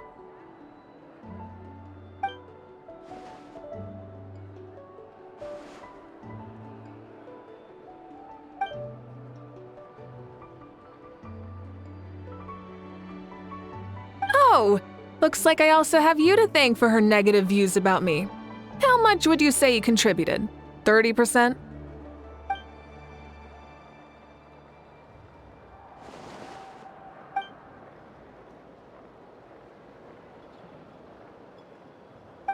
You know what they say, embrace the unexpected.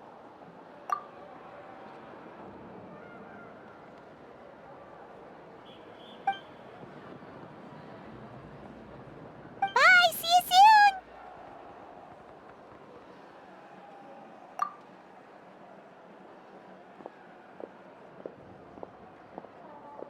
See you soon, Coach.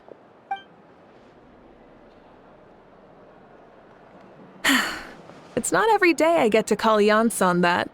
Did you see the look on her face? She almost jumped out of her own skin. You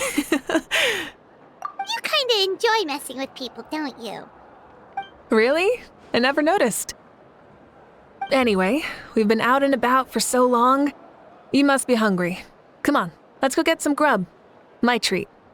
Well, okay, Paimon takes it all back. You're the best person ever.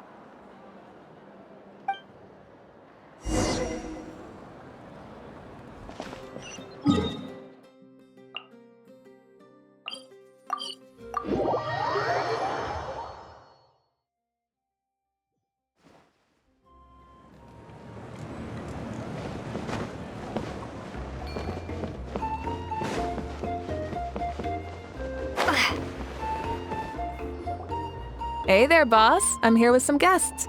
I'll have the usual. Ah, Pyro Archon. Welcome, welcome. It's been a while. Glad to see you with our new heroes, too. Boss, this is the Traveler, and this is Paimon. Hi there. Greetings to you both as well. You'll have the same as before, then? We worked out today, so yeah, that would be great. So what is the usual? Oh, come on, Traveler. You've never been so stingy even when we were low on Mora, so why are you going after Paimon's food now that someone's treating us? You two are a riot. I get where the Traveler's coming from, though. You're too cute not to tease, Miss Paimon. If someone's down in the dumps, your banter can cheer him right up. And that's not just from me, by the way. I've heard it from plenty of other people. For real? So, were you teasing Paimon on purpose, Traveler? Just leave it to us. Please wait a moment. Your food will be out shortly. All right, eat your fill, Paimon, but just remember, the tournament is in 3 days, so try and make sure your food coma is finished by then. What? Food coma? Huh. Don't know what you're talking about. Paimon will be there on time, don't you worry. Don't worry, in the event that you do oversleep a bit, I have my ways of waking you up. Really? You do? Speaking of your ways, Mavuika, you still haven't told us about how you plan to find Xbalanque. Oh, that? It's actually quite simple. Xbalanque is a native of Natlan. The records speak of him as a wise, brave, and upright man, and refer to him as the first son. People like that tend to be like me, passionate about competition. The more they disdain dishonest ways of winning, the more they'll celebrate a fair victory. You could call that a trait shared by all the heroes of Natlan. They're full of energy and passion, and despise victories born of deceit. Conversely, they're constantly drawn to things that are full of hope and excitement.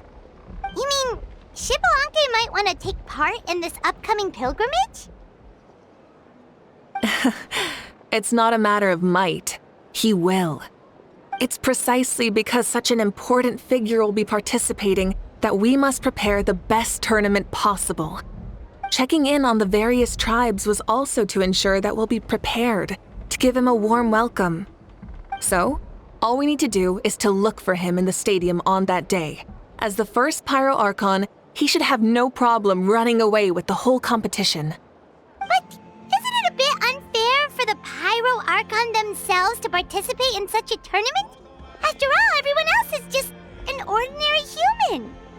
When Xbalanque ascended to Archonhood, he did so as a human. I see no problem in allowing him to participate in this event as a human from ancient times. Also, my ineligibility for this event is not due to being Archon, but due to my obligation to serve as host and judge. Huh. That's kind of like your life as Archon. You haven't lost your human side, you're just too busy to indulge it. Oh, another good summary. I'll be sure to write it down and include it in my autobiography. You're working on an autobiography? No, I was joking. Even Xbalanque didn't write one, so why would I? Still, if on the off chance I ever did write one, you two definitely be in it. Then, can Paimon have a super long title? Sure, as long as you want.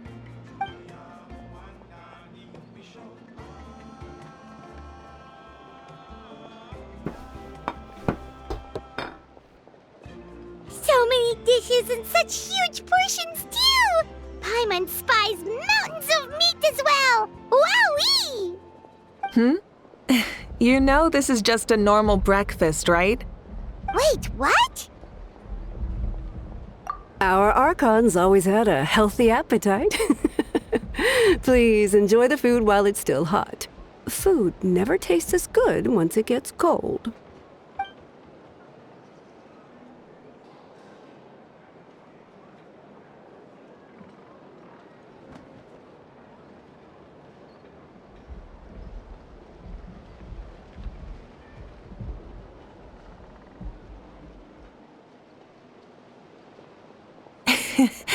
Judging the state Paimon ate herself into, I assume you'll be staying someplace close by. Is that okay? Actually, since it's so beautiful around here, we were planning to stay in the area for a few more days anyway. See the sights and all that. Of course you can. I'll go arrange some accommodations for you then.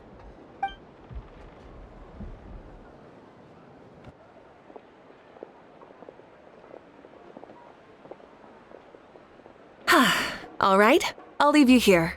Have a good rest. All right, good night. How do you feel? Want another drink? Then how about some dessert? Paimon still wants something sweet. Why are you looking at Paimon like that? There's always room for dessert.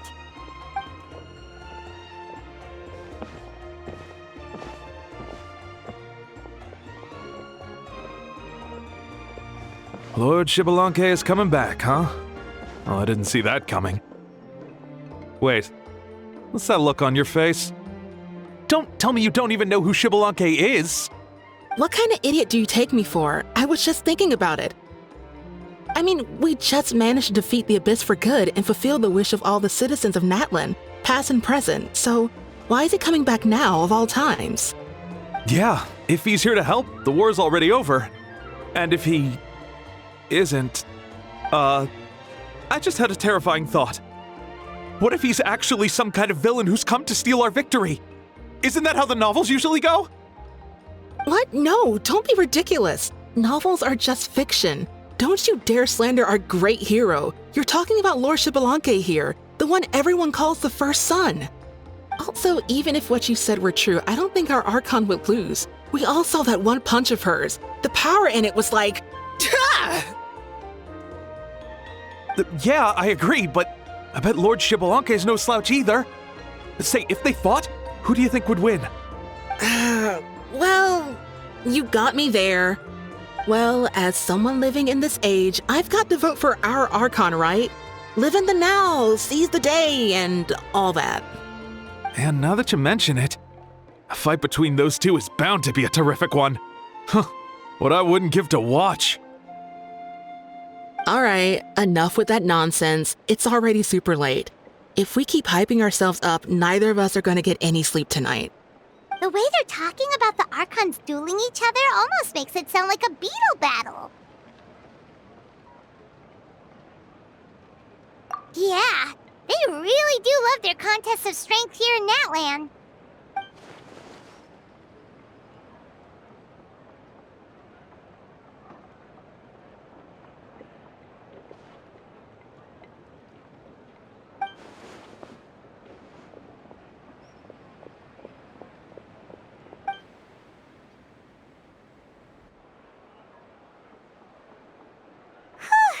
All right, Paimon's done eating. Let's head back and get some sleep.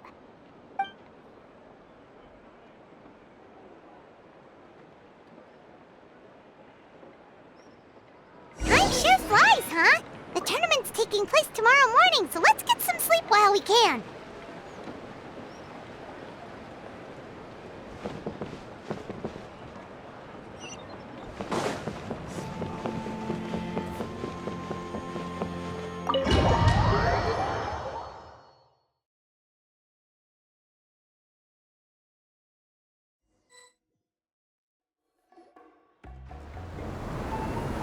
Hey, wake up, wake up! The tournament's about to start!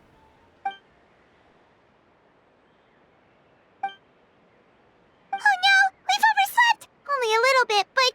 Okay, wash up and pack your things. We gotta go, go, go! Ah! I can't believe it! Mavuika totally called it! How could we have been so careless?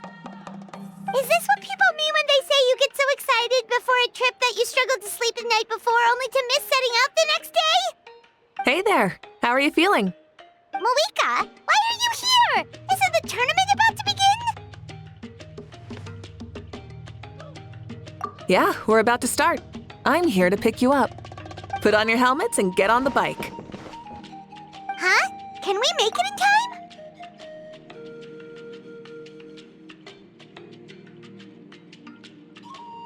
We'll take a shortcut. Sit down and sit tight. You can hold on to my waist if you get scared.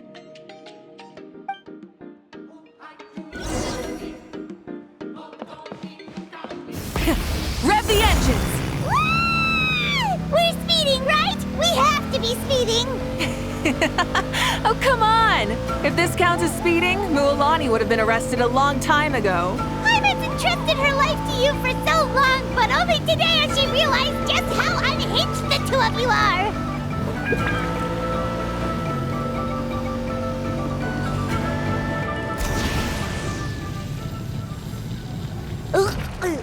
So much air! And Paimon's stomach! Oh, knowing Barbados, he'd probably crack up if he heard that! Huh? Barbados? Right, I almost forgot that you're friends with him, and the other Archons too. Introduce me when we get the chance, would you? Never hurts to make some new friends. Sure! Our friends are yours too! Don't open your mouth so wide. The venue is just up ahead. Sit tight.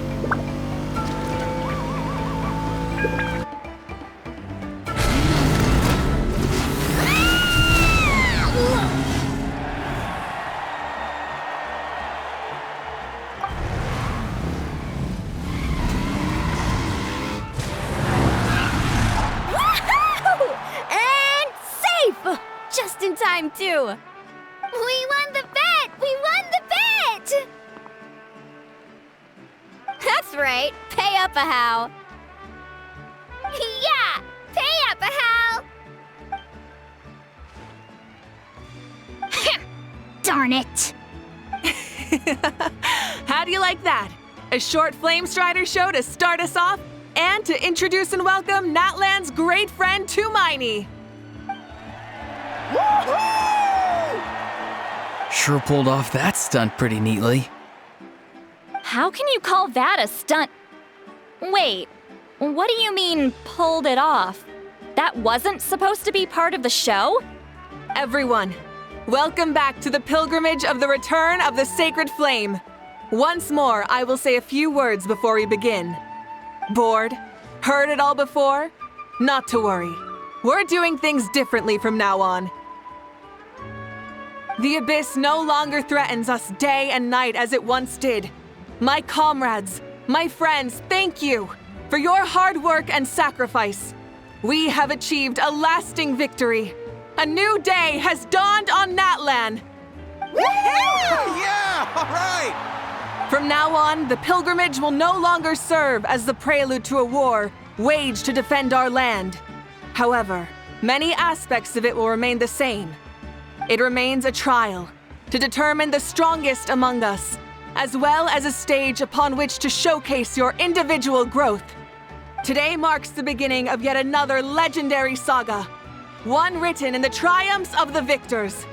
So without further ado, let the tournament begin! Yeah!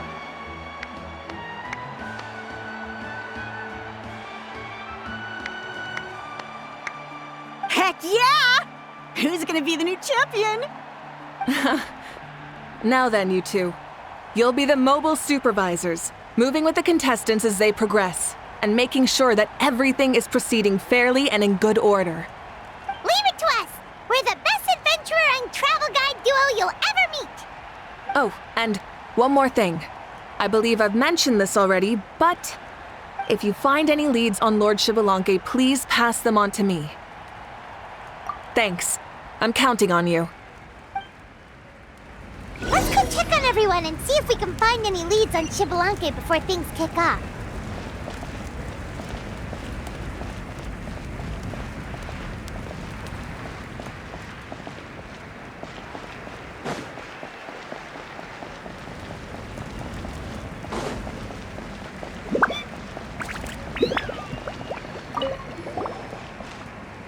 Oh, hi there, Eon-san.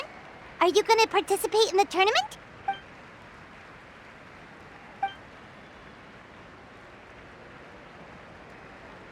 That's fair.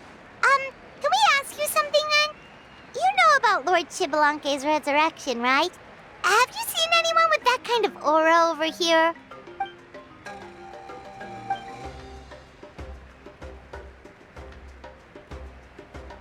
Got it, thank you. We'll keep asking around then. Huh?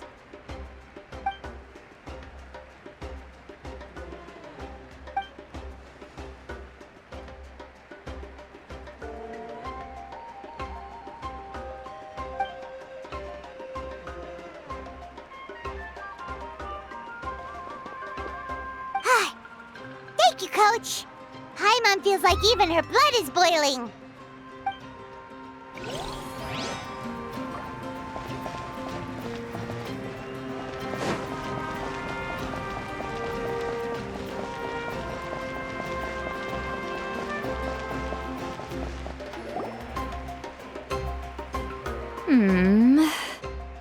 Ha!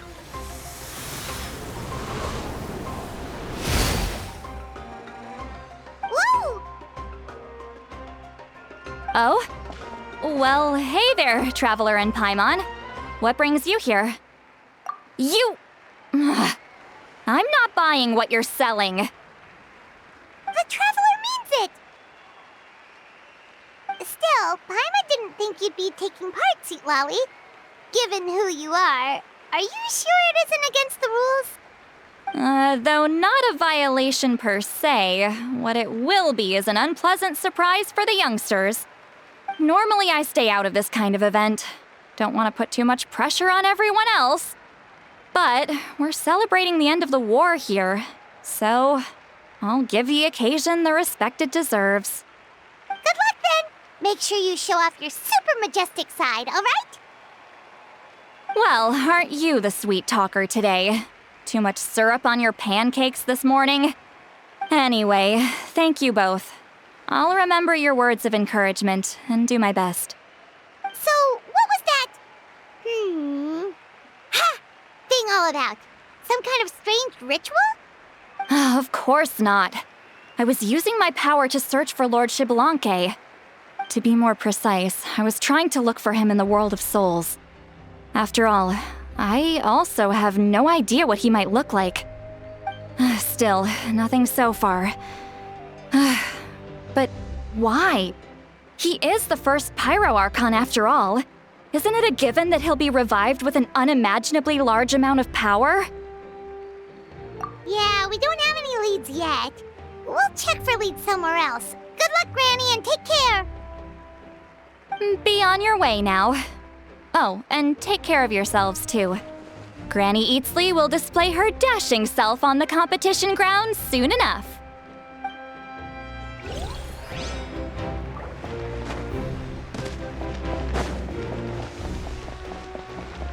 Hey, Kanich, gonna take part in the tournament? Best of luck, you can do it! Where's the how, though?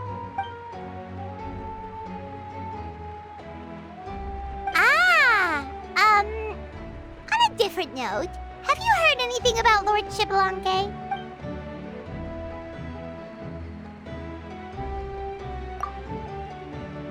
You're reliable as always, Kanich. We should go check with the others now, so we'll see you later. Good luck, and make sure you don't get injured.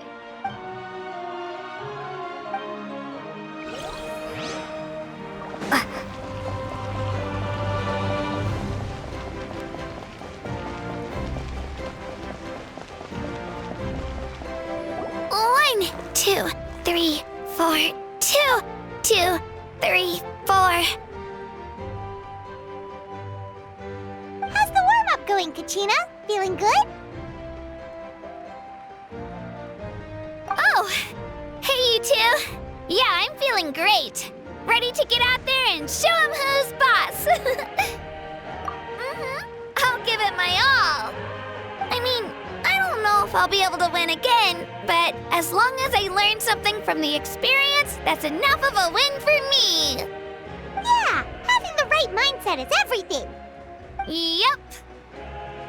Oh, by the way, have you seen anyone who seems like Lord Xbalanque? Lord Xbalanque? I don't think so. A powerful figure like him is sure to attract attention wherever he goes. Like Moalani and Kanich, only even more so. I haven't seen anyone like that, though, so he probably hasn't passed this way. All right. Thanks, Kachina. We'll go take a look around. Focus on taking care of yourself as well as winning. I will, thank you. Seems like we still haven't found any useful clues. Maybe we should just go back and check in with Mavuika.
Supervisors, your report, please. How are the contestants doing? Madam Host, the contestants are doing great, and the competition is proceeding as scheduled. However, when it comes to Xbalanque... No leads, huh? The competition is almost about to begin, and there's still no sign of him? Not what you expected? Not necessarily. Still, let's go give everyone a warm welcome before we kick off.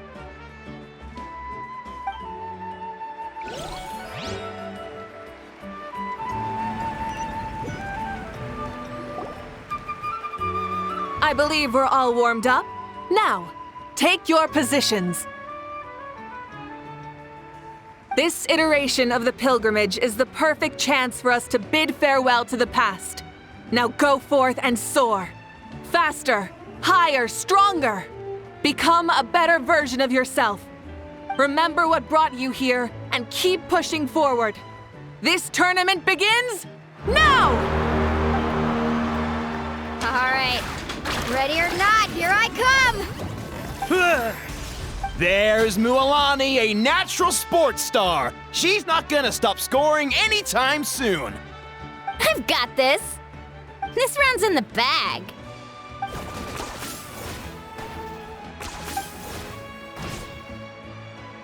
Kanichi is coming up to the trickiest parts of the course here. But is he slowing down? No! He's speeding up! Amazing! How's he so fast?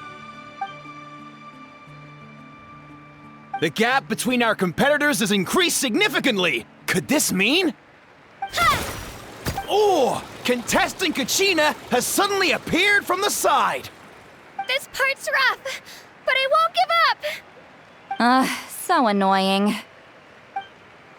The competition has entered its final phase. Who will emerge victorious? We're about to find out.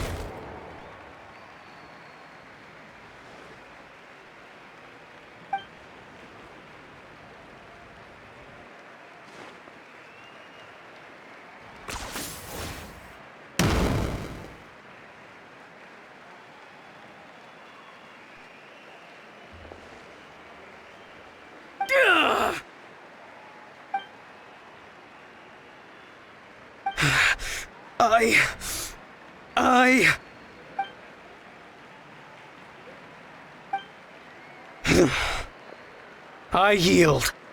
Our champion has emerged, and his name is Kanichi! Kanichi! Kanichi! That's amazing! Woohoo! Yeah, that's our Kanichi. I knew he'd win. What?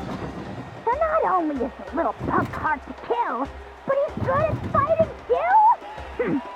He does have some skill. You beat me fair and square, Kanichi. People always talk about how tough you are. And now I can say for sure, they're not exaggerating. It's funny. I was thinking to myself earlier that I might have a shot at winning this. Unless I have to face Kanichi in the final. Come on, dude. What are you talking about? Losing to Kanichi isn't really a loss at all. You've more than proven yourself, too. You could beat me up 30 times over.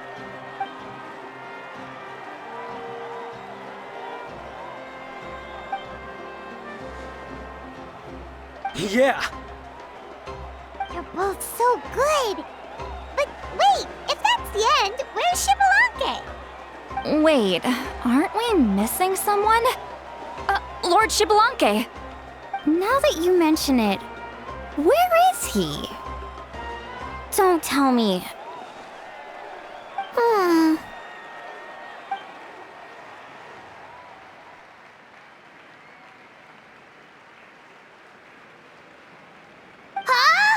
Are you saying that you beat Xbalanque then? Just kill me now! Better death than to suffer this torture! What a joke!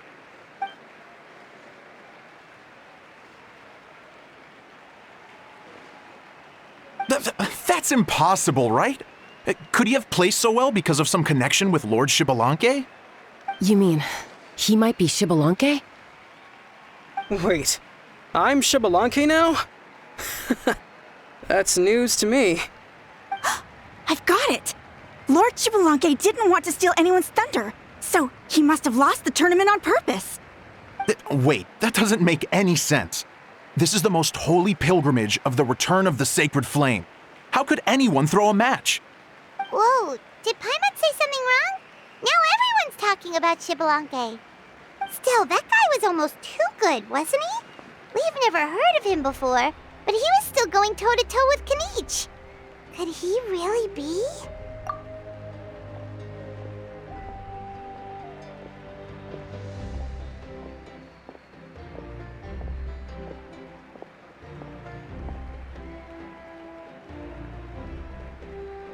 Huh? What are you looking at, Mavuika? I felt that something was off since the tournament began. Reflecting back on it, it wasn't because I could sense Xbalanque's power, but rather that I could not.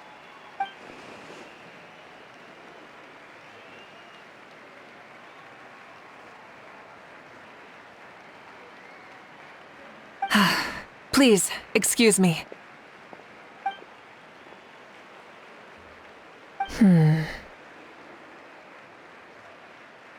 There you are.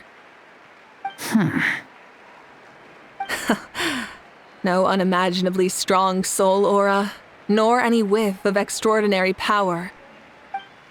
But I know, beyond any doubt, that you are Xbalanque himself. Huh?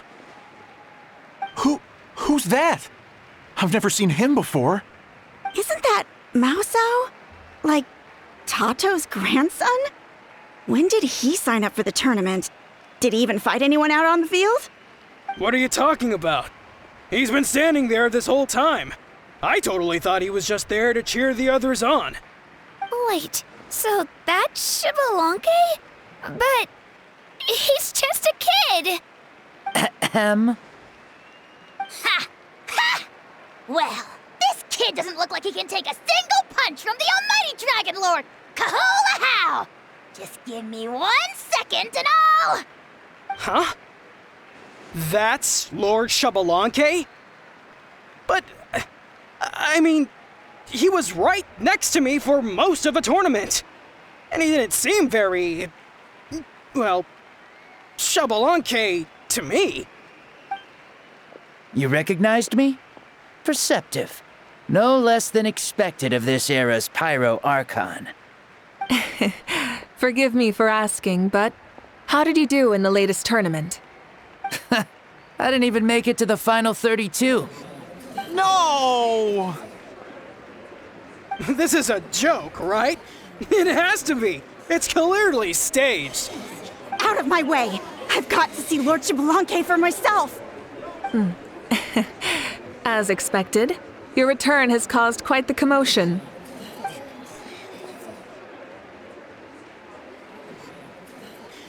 Please, remain calm, everyone. Lord Xbalanque is one of the most important people in all of Natlan. I will take responsibility for receiving him into our midst.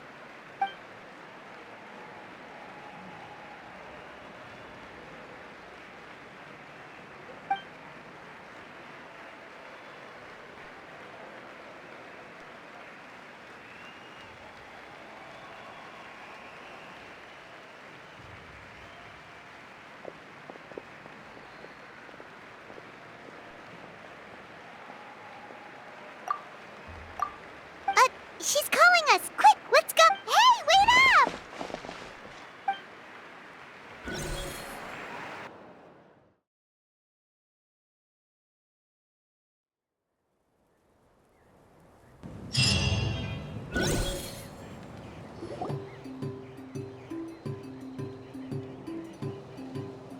Okay, this should be far enough. Sorry for making you walk all this way. I am Natlan's current leader and Pyro Archon Mavuika. Lord Xbalanque, I said I was inviting you for a chat, but to be perfectly honest, this is also my first time doing something like this, so I don't even know where to begin. Oh? Oh no, he doesn't sound too impressed. You mean you've never hosted a long dead guy on his first trip home before? No worries, it's a first for me too. I didn't realize you also had a sense of humor. Wait, really? Hang on, I think I just realized something. You're telling me that neither you nor your companions know that I, Xbalanque, was totally hilarious? All the woven scrolls regarding your life depict you as a wise and upright person. According to legends, you also use the divine throne to negotiate with the ruler of death, establishing the set of rules unique to Natlan. As for your sense of humor, no sources have ever touched upon it. maybe it's better to say that we know even less about you than we expected.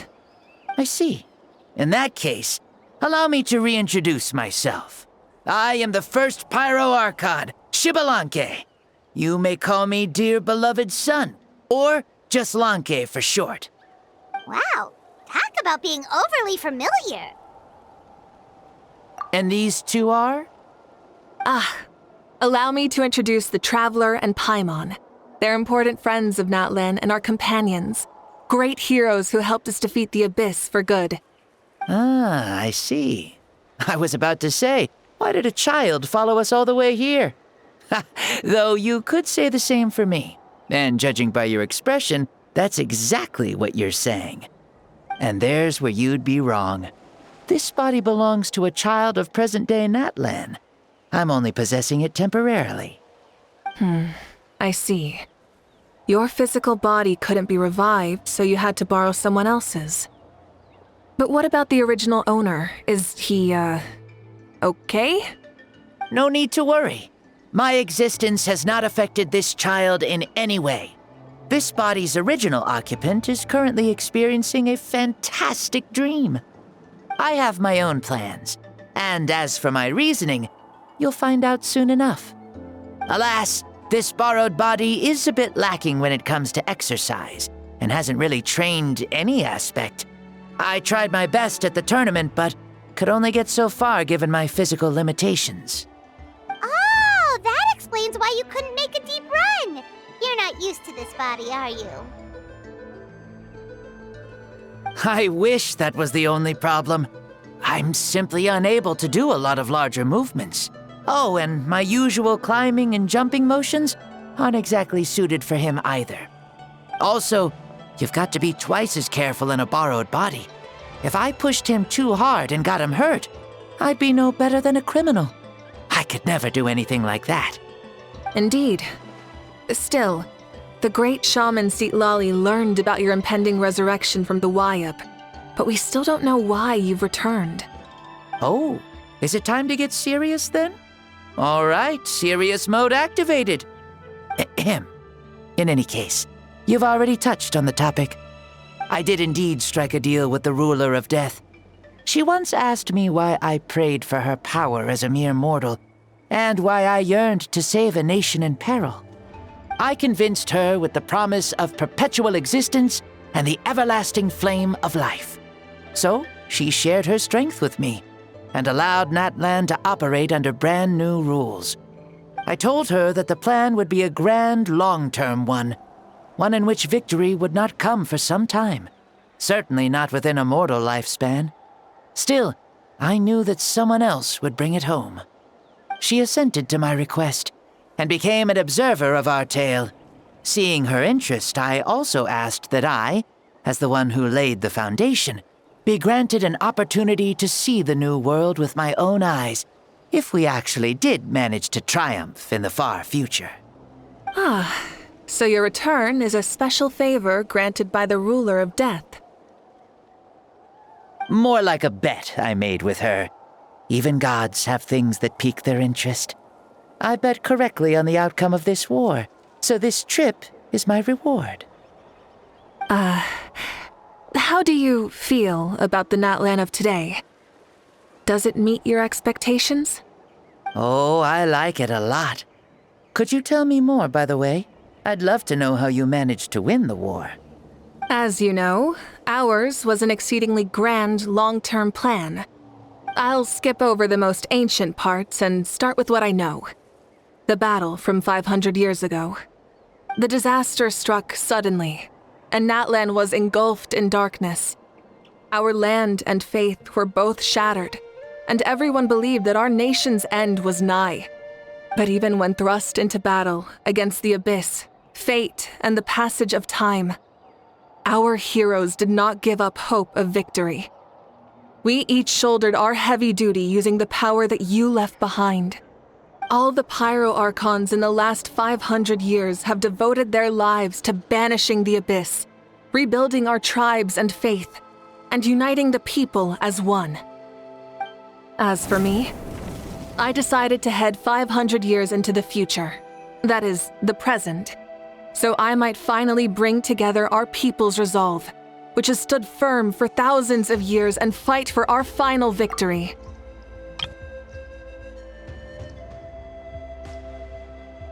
Of course, I had prepared for the worst. That I would awaken to naught but monsters, corpses, and ruins where our nation once stood.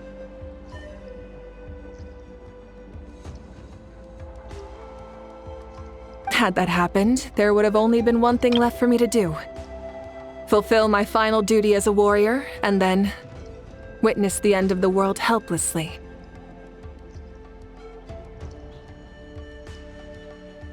Still, the outcome proved that our faith was not misplaced. This victory, and the miracle that it created, is the greatest reward for all who gave everything to protect our realm. Yeah, had anything gone wrong, whether in the past or in the now?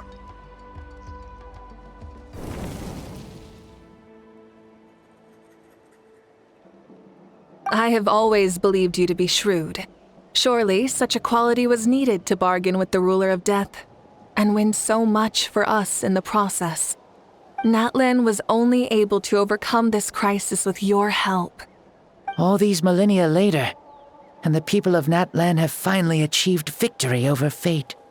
If future generations will call me the one who created the rules and initiated the plan, then you are the one who inherited those rules. The final executor of the plan. The one who created a miracle. Beginnings and endings. Creation and change. Mavuika, you truly are a remarkable leader. It is my honor to have met you. Please, you're too modest. Rather, it's our honor to welcome you back to this world. Ah, and that's the perfect segue to something that you should know. You see, you don't have to worry too much about my second life, since I'll only be here for a single day, like from sunrise to sunset. A single day? What?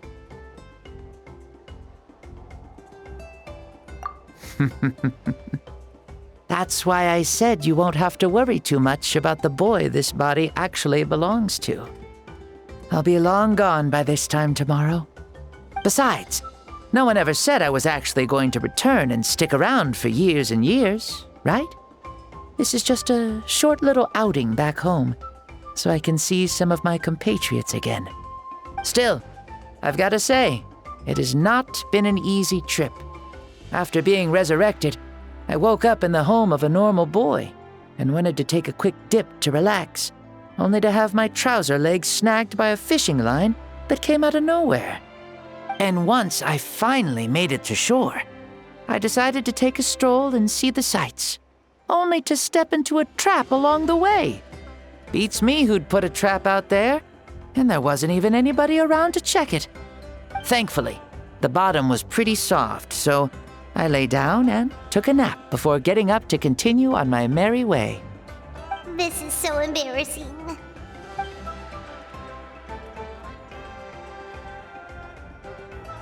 After countless trials and tribulations, I finally managed to sign up for the tournament. But then, I ran into a girl who claimed to be a fitness coach. She insisted that my muscles weren't up to snuff, and made me do twice as many warm-up exercises as everyone else. Oof, you guys in the future sure have it rough. Well then, what's next for you? Oh, what a great question. I was just about to get to that. You're a pretty considerate gal. So, I do have a small wish that I haven't been able to fulfill. I managed to participate in the pilgrimage, but alas, my potential is restricted by this form. It sure would be nice if I could show everyone what I could actually do. Why is he stealing glances at us like that? Well, now that I've said it, care to help an old man out, hero? Ahem. See, I was also quite the formidable warrior in my time. Surely a match for Mavuika. I mean, I was the first Pyro Archon after all. I could shake the cliffs with a single punch, scale mountains with a single leap. Very formidable indeed. So, you'd like to spar with me? Yes. Using your current body? Will he be able to handle it? Don't worry. I'll find a suitable location for our duel and a way to keep this body safe. The first sun. The ardent sun. This star is a flame burning with a passion that will consume all. From the moment I first saw you, I knew you to be a true warrior, just like me.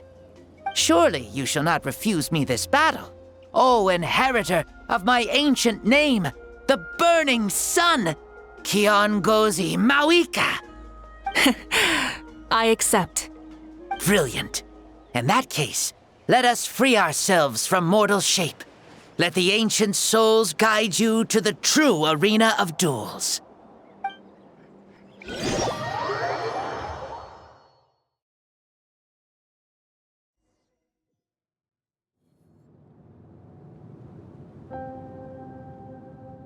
What is this place? Is this a temple of the spirit? This is the land of the sun, created by my soul. Only the sun and those blessed by it can survive here. Me, you, and you. The sun, the other sun, Blessed One 1, and Blessed One 2.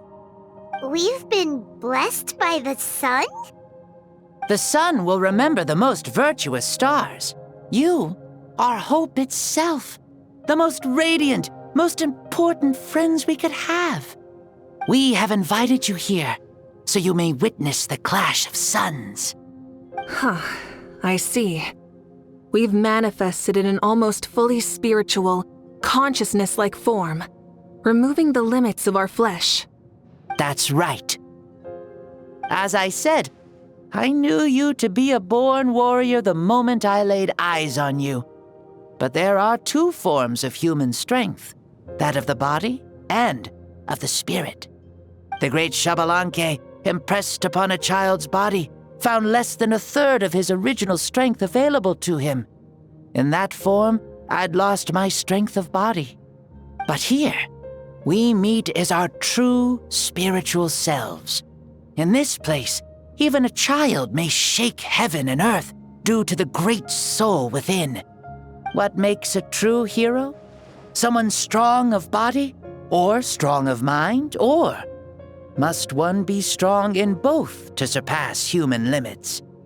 Which of these are you, Mavuika? Well said, Xbalanque. Let us prove our mastery of both strengths through this battle. To Natlan, to each other, and to the rest of the world. You and I both know we'll never meet a better matched opponent. Indeed, that's exactly what I've always wanted. As a citizen of Natlan, as the Pyro Archon, as an opponent from across the millennia, and a friend whom you never had the chance to meet. Let us have a fair and honorable duel.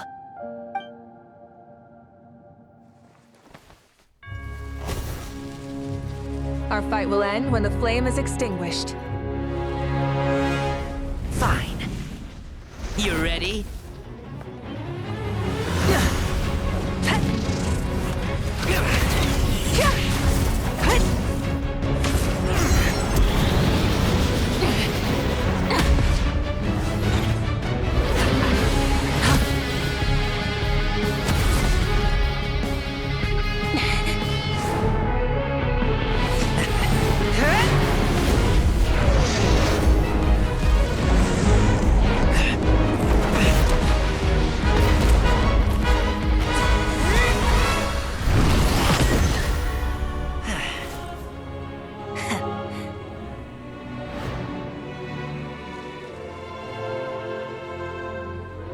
No. In war, there's no time for that.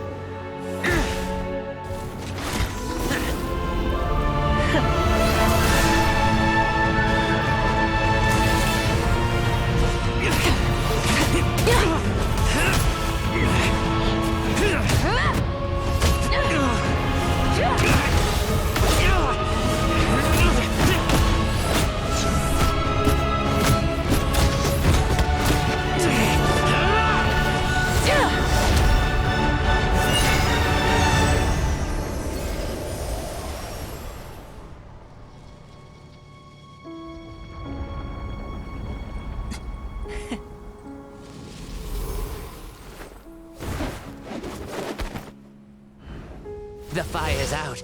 Let's stop here.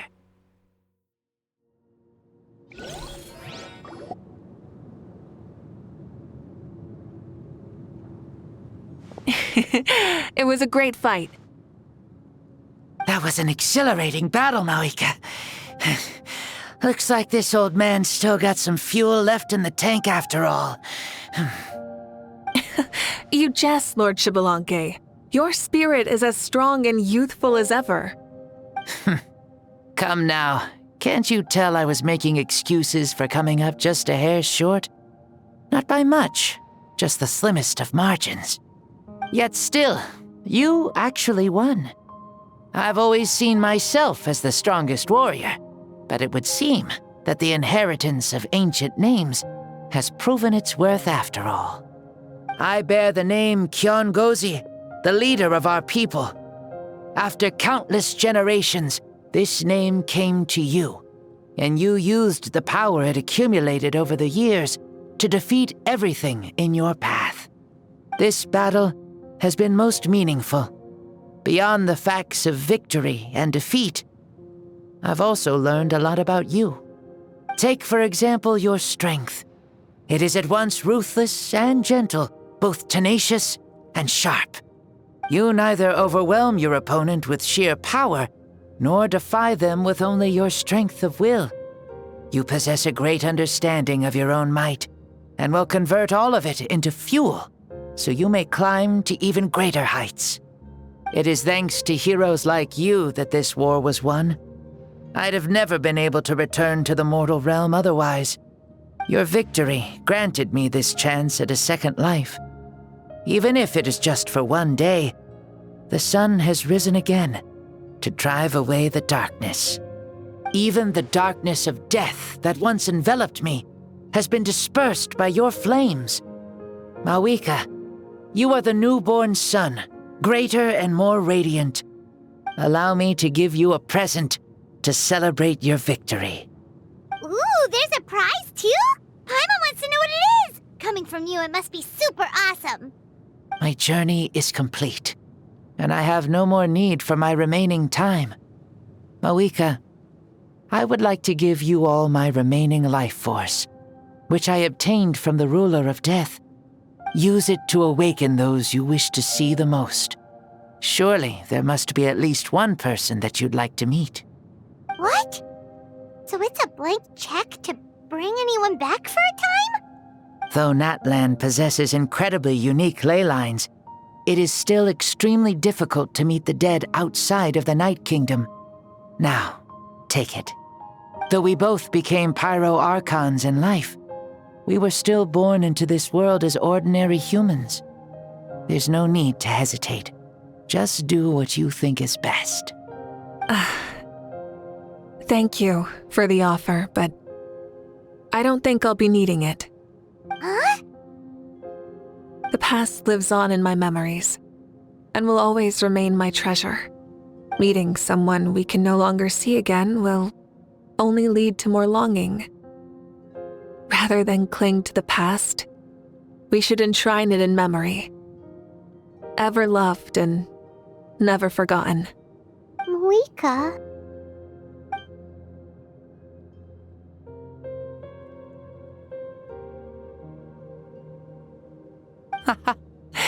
They were right. That's exactly the sort of person you are. They? Your parents, sister, comrades, and friends. Those who walked with you, and those who left you behind. Those who crossed blades with you, and those who prayed for your safe return. Each and every one. Mavuika, has one granted the special privilege to return, I can sense them calling for you, and watching over you from within the distant winds. Dear Mavuika, our esteemed Archon, leader of our people, how have you been doing? We all miss you so. There are so many things we want to say to you, but if we really were to say them, they'd just be those simple, heartfelt words. The war is over, Mavuika. All our efforts had meaning, and all our struggles bore fruit. This is the fairest and most precious thing in the entire world. May you be happy in this era of peace.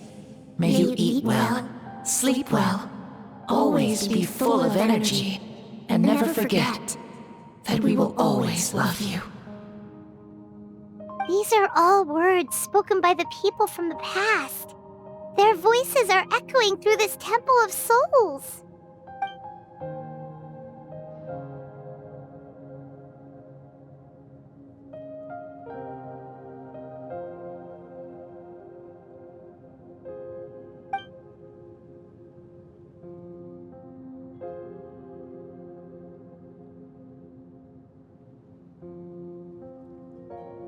Thank you. Those who have gone before will never forget you, even as you keep all their names deep within your heart. Mavuika, my dear child, though we have ascended to Archonhood, never forget that we are still human. Live as you please, in this age of peace you forged with your own 2 hands.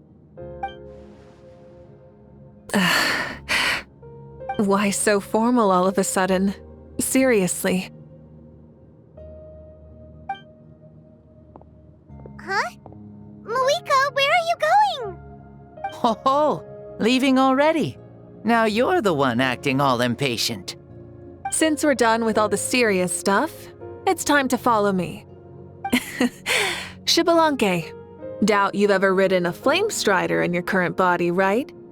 Never even heard of such a thing, to be honest. Ooh, are you gonna take him out for a ride? You're coming too. Come on, it's time for us to live as we please.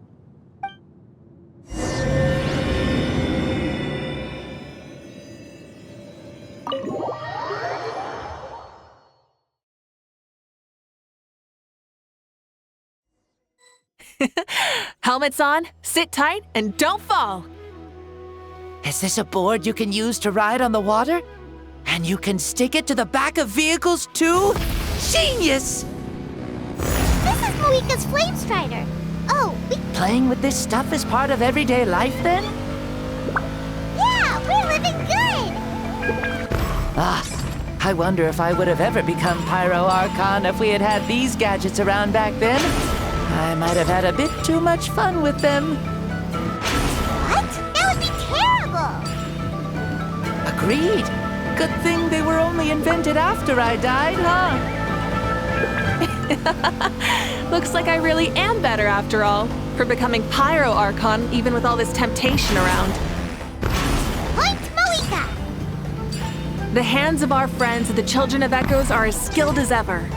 They were already famed in your era, right? This spike was built by their most talented artisan in this age. Speaking of which, we just passed them by. Sweet!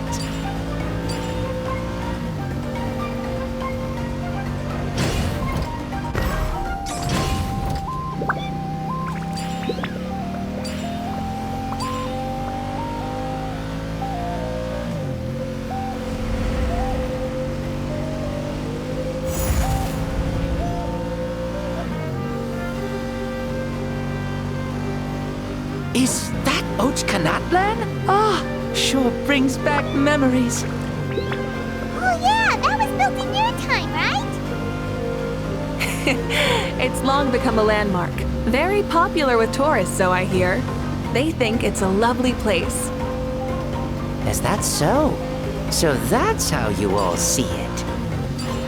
Paimon thinks so too! It's especially stunning if you look at it from a spirit way. The stories of the past become things people aspire to in the future. It's just like what they say. The apex reached by those who came before will become the everyday goals of those who come after. Everything is constantly changing for the better. That's good. That's how it should be. I'll bring those words back to the Night Kingdom and share them with everyone there.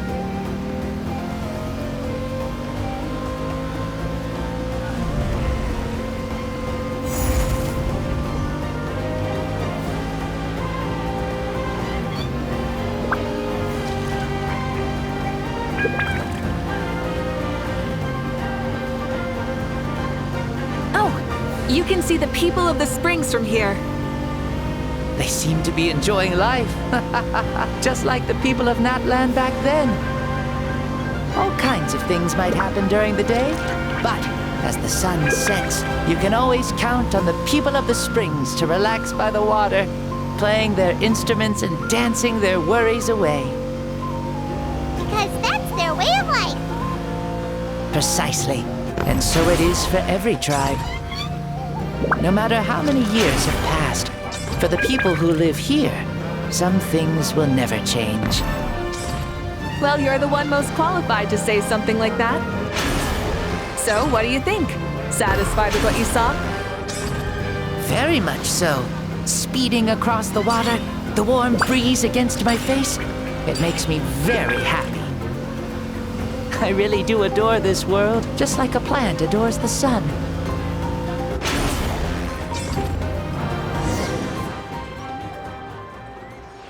We made it! Woohoo! Woo! Woohoo! Thank you, Mavuika. This has been a wonderful trip. Lovely things are meant to be shared after all. It's the least we could do for our friend. I'll admit, I didn't expect people several thousand years in the future to see me as a friend. Not that I'm complaining. This old man's had a great day today. Thank you, dear friends. I can still remember how nervous you looked when you saw me for the first time, Mavuika. I'll cherish that memory. Oh, is it almost time? Yes, it is. Thank you for coming back to see us. This meeting means a lot to me as well. Well, time to go. Don't forget to lead a happy life. Aw, already? Hyman's gonna miss you. See you later, Xbalanque.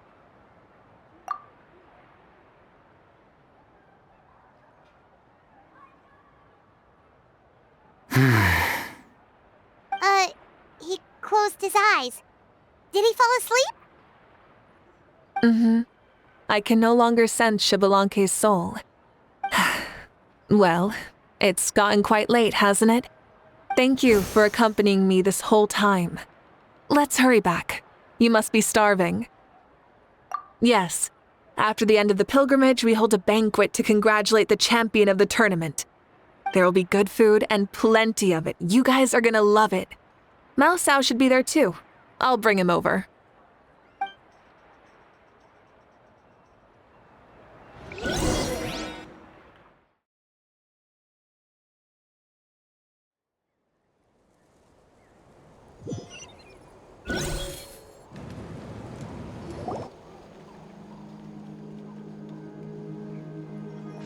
Do you think there'll still be any food left over for us? It's kinda late and all. I'm sure the feast has already started, but don't worry. I'm sure Yan-san will save some for us. She's very reliable. Leaving the tournament planning to her was a smart move. So she probably figured that we'd be gone a long time. Yeah, I told her as much too. Seems like they've prepared the thing. What thing? See that row of braziers over there? Oh, so that's what they are. They haven't been lit, so Paimon totally thought they were something else. Here, watch this.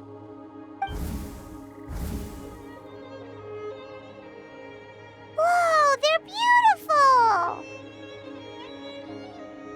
This particular kind of brazier is called a signal flame, and is reserved for those coming back late at night. The others set up an entire path using these signal flames to await our return. Those returning to the tribes must light them with their own hands. The flames will illuminate the path ahead and show the tribe that the person has made it back. Even if you're surrounded by darkness, never forget. Your friends wait for you in the distant light. Remember that feeling when the exhaustion of your journey creeps up on you.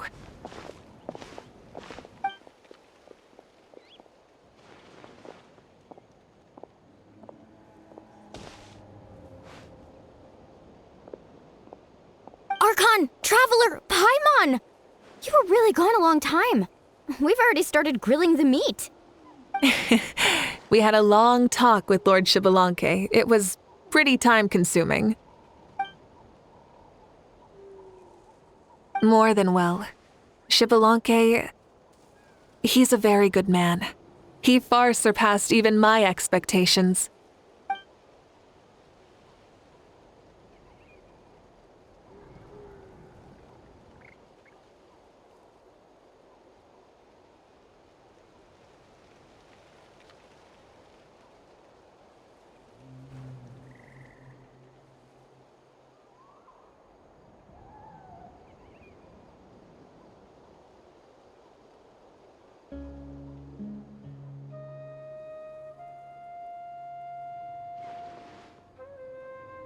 So the only reason Lord Xbalanque didn't win the tournament is because he was limited by the physical body he was in. That's right, but don't feel disappointed on his behalf. He himself was not upset about that turn of events. He had many revelations during this journey, and as he said, strength of mind is as important as the strength of the body. He realized that after failing to make it to the final 32. Huh. No matter how many times Paimon hears it, it's still so funny to think that Xbalanque didn't even make it that far. Strong in both body and mind. Huh. I'd say our champion Kaniche fits the bill. Don't you think? Indeed. Everyone, let's raise our cups. Let's celebrate our champion! Kaniche, you've proven yourself a true warrior and athlete. Congratulations on your triumph in the pilgrimage. A toast to our champion! Cheers!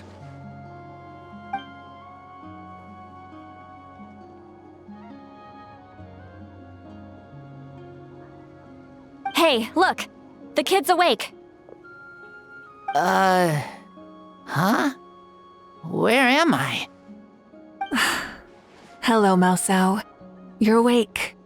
This is the celebration feast for the pilgrimage of the return of the sacred flame. You participated in the tournament too. Huh? Me? It's so long, even my lowly servant couldn't manage to give a simple summary. Ha! I see. I remember Lord Xbalanque, our Archon, Mavuika, and the pilgrimage. I feel like I dreamed a very long dream. I was super strong in that dream, too.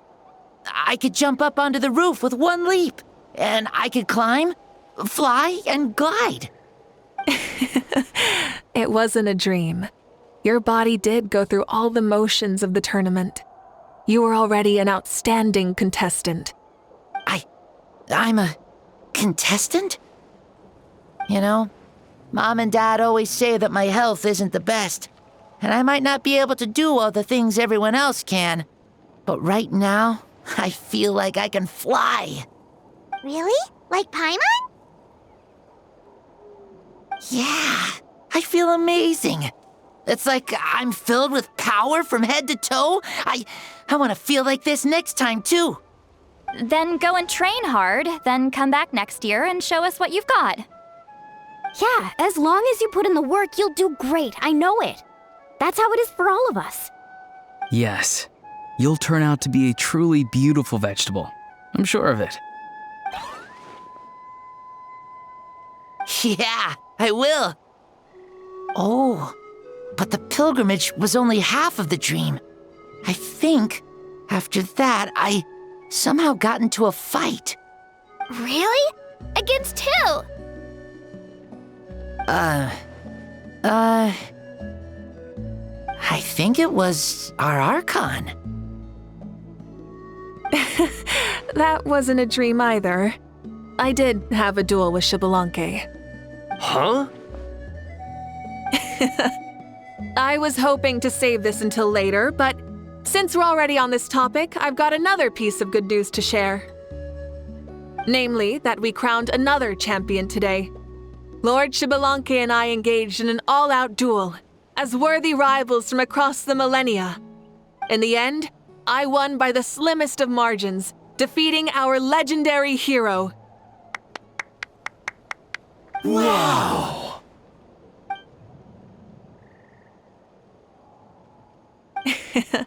This is no lie, and I have our best friend here to back me up. You were the arbiter for our duel, yes?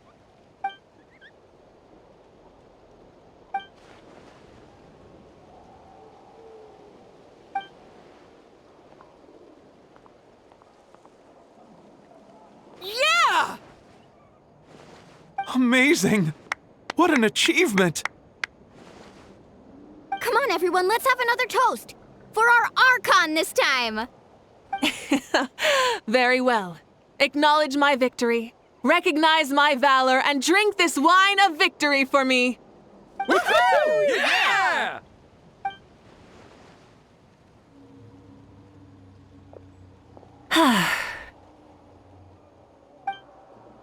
It has been a super long and exciting day, yeah? Yeah, it's been quite some time since I've done so much in a day. Or felt that it's gone on for so long. Of course. Oh, right. Mavuika, the Traveler said there was something to ask you.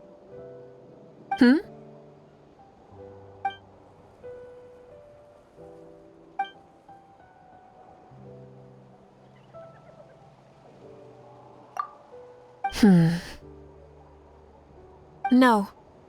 In battle, there's no time for that, so it never crossed my mind.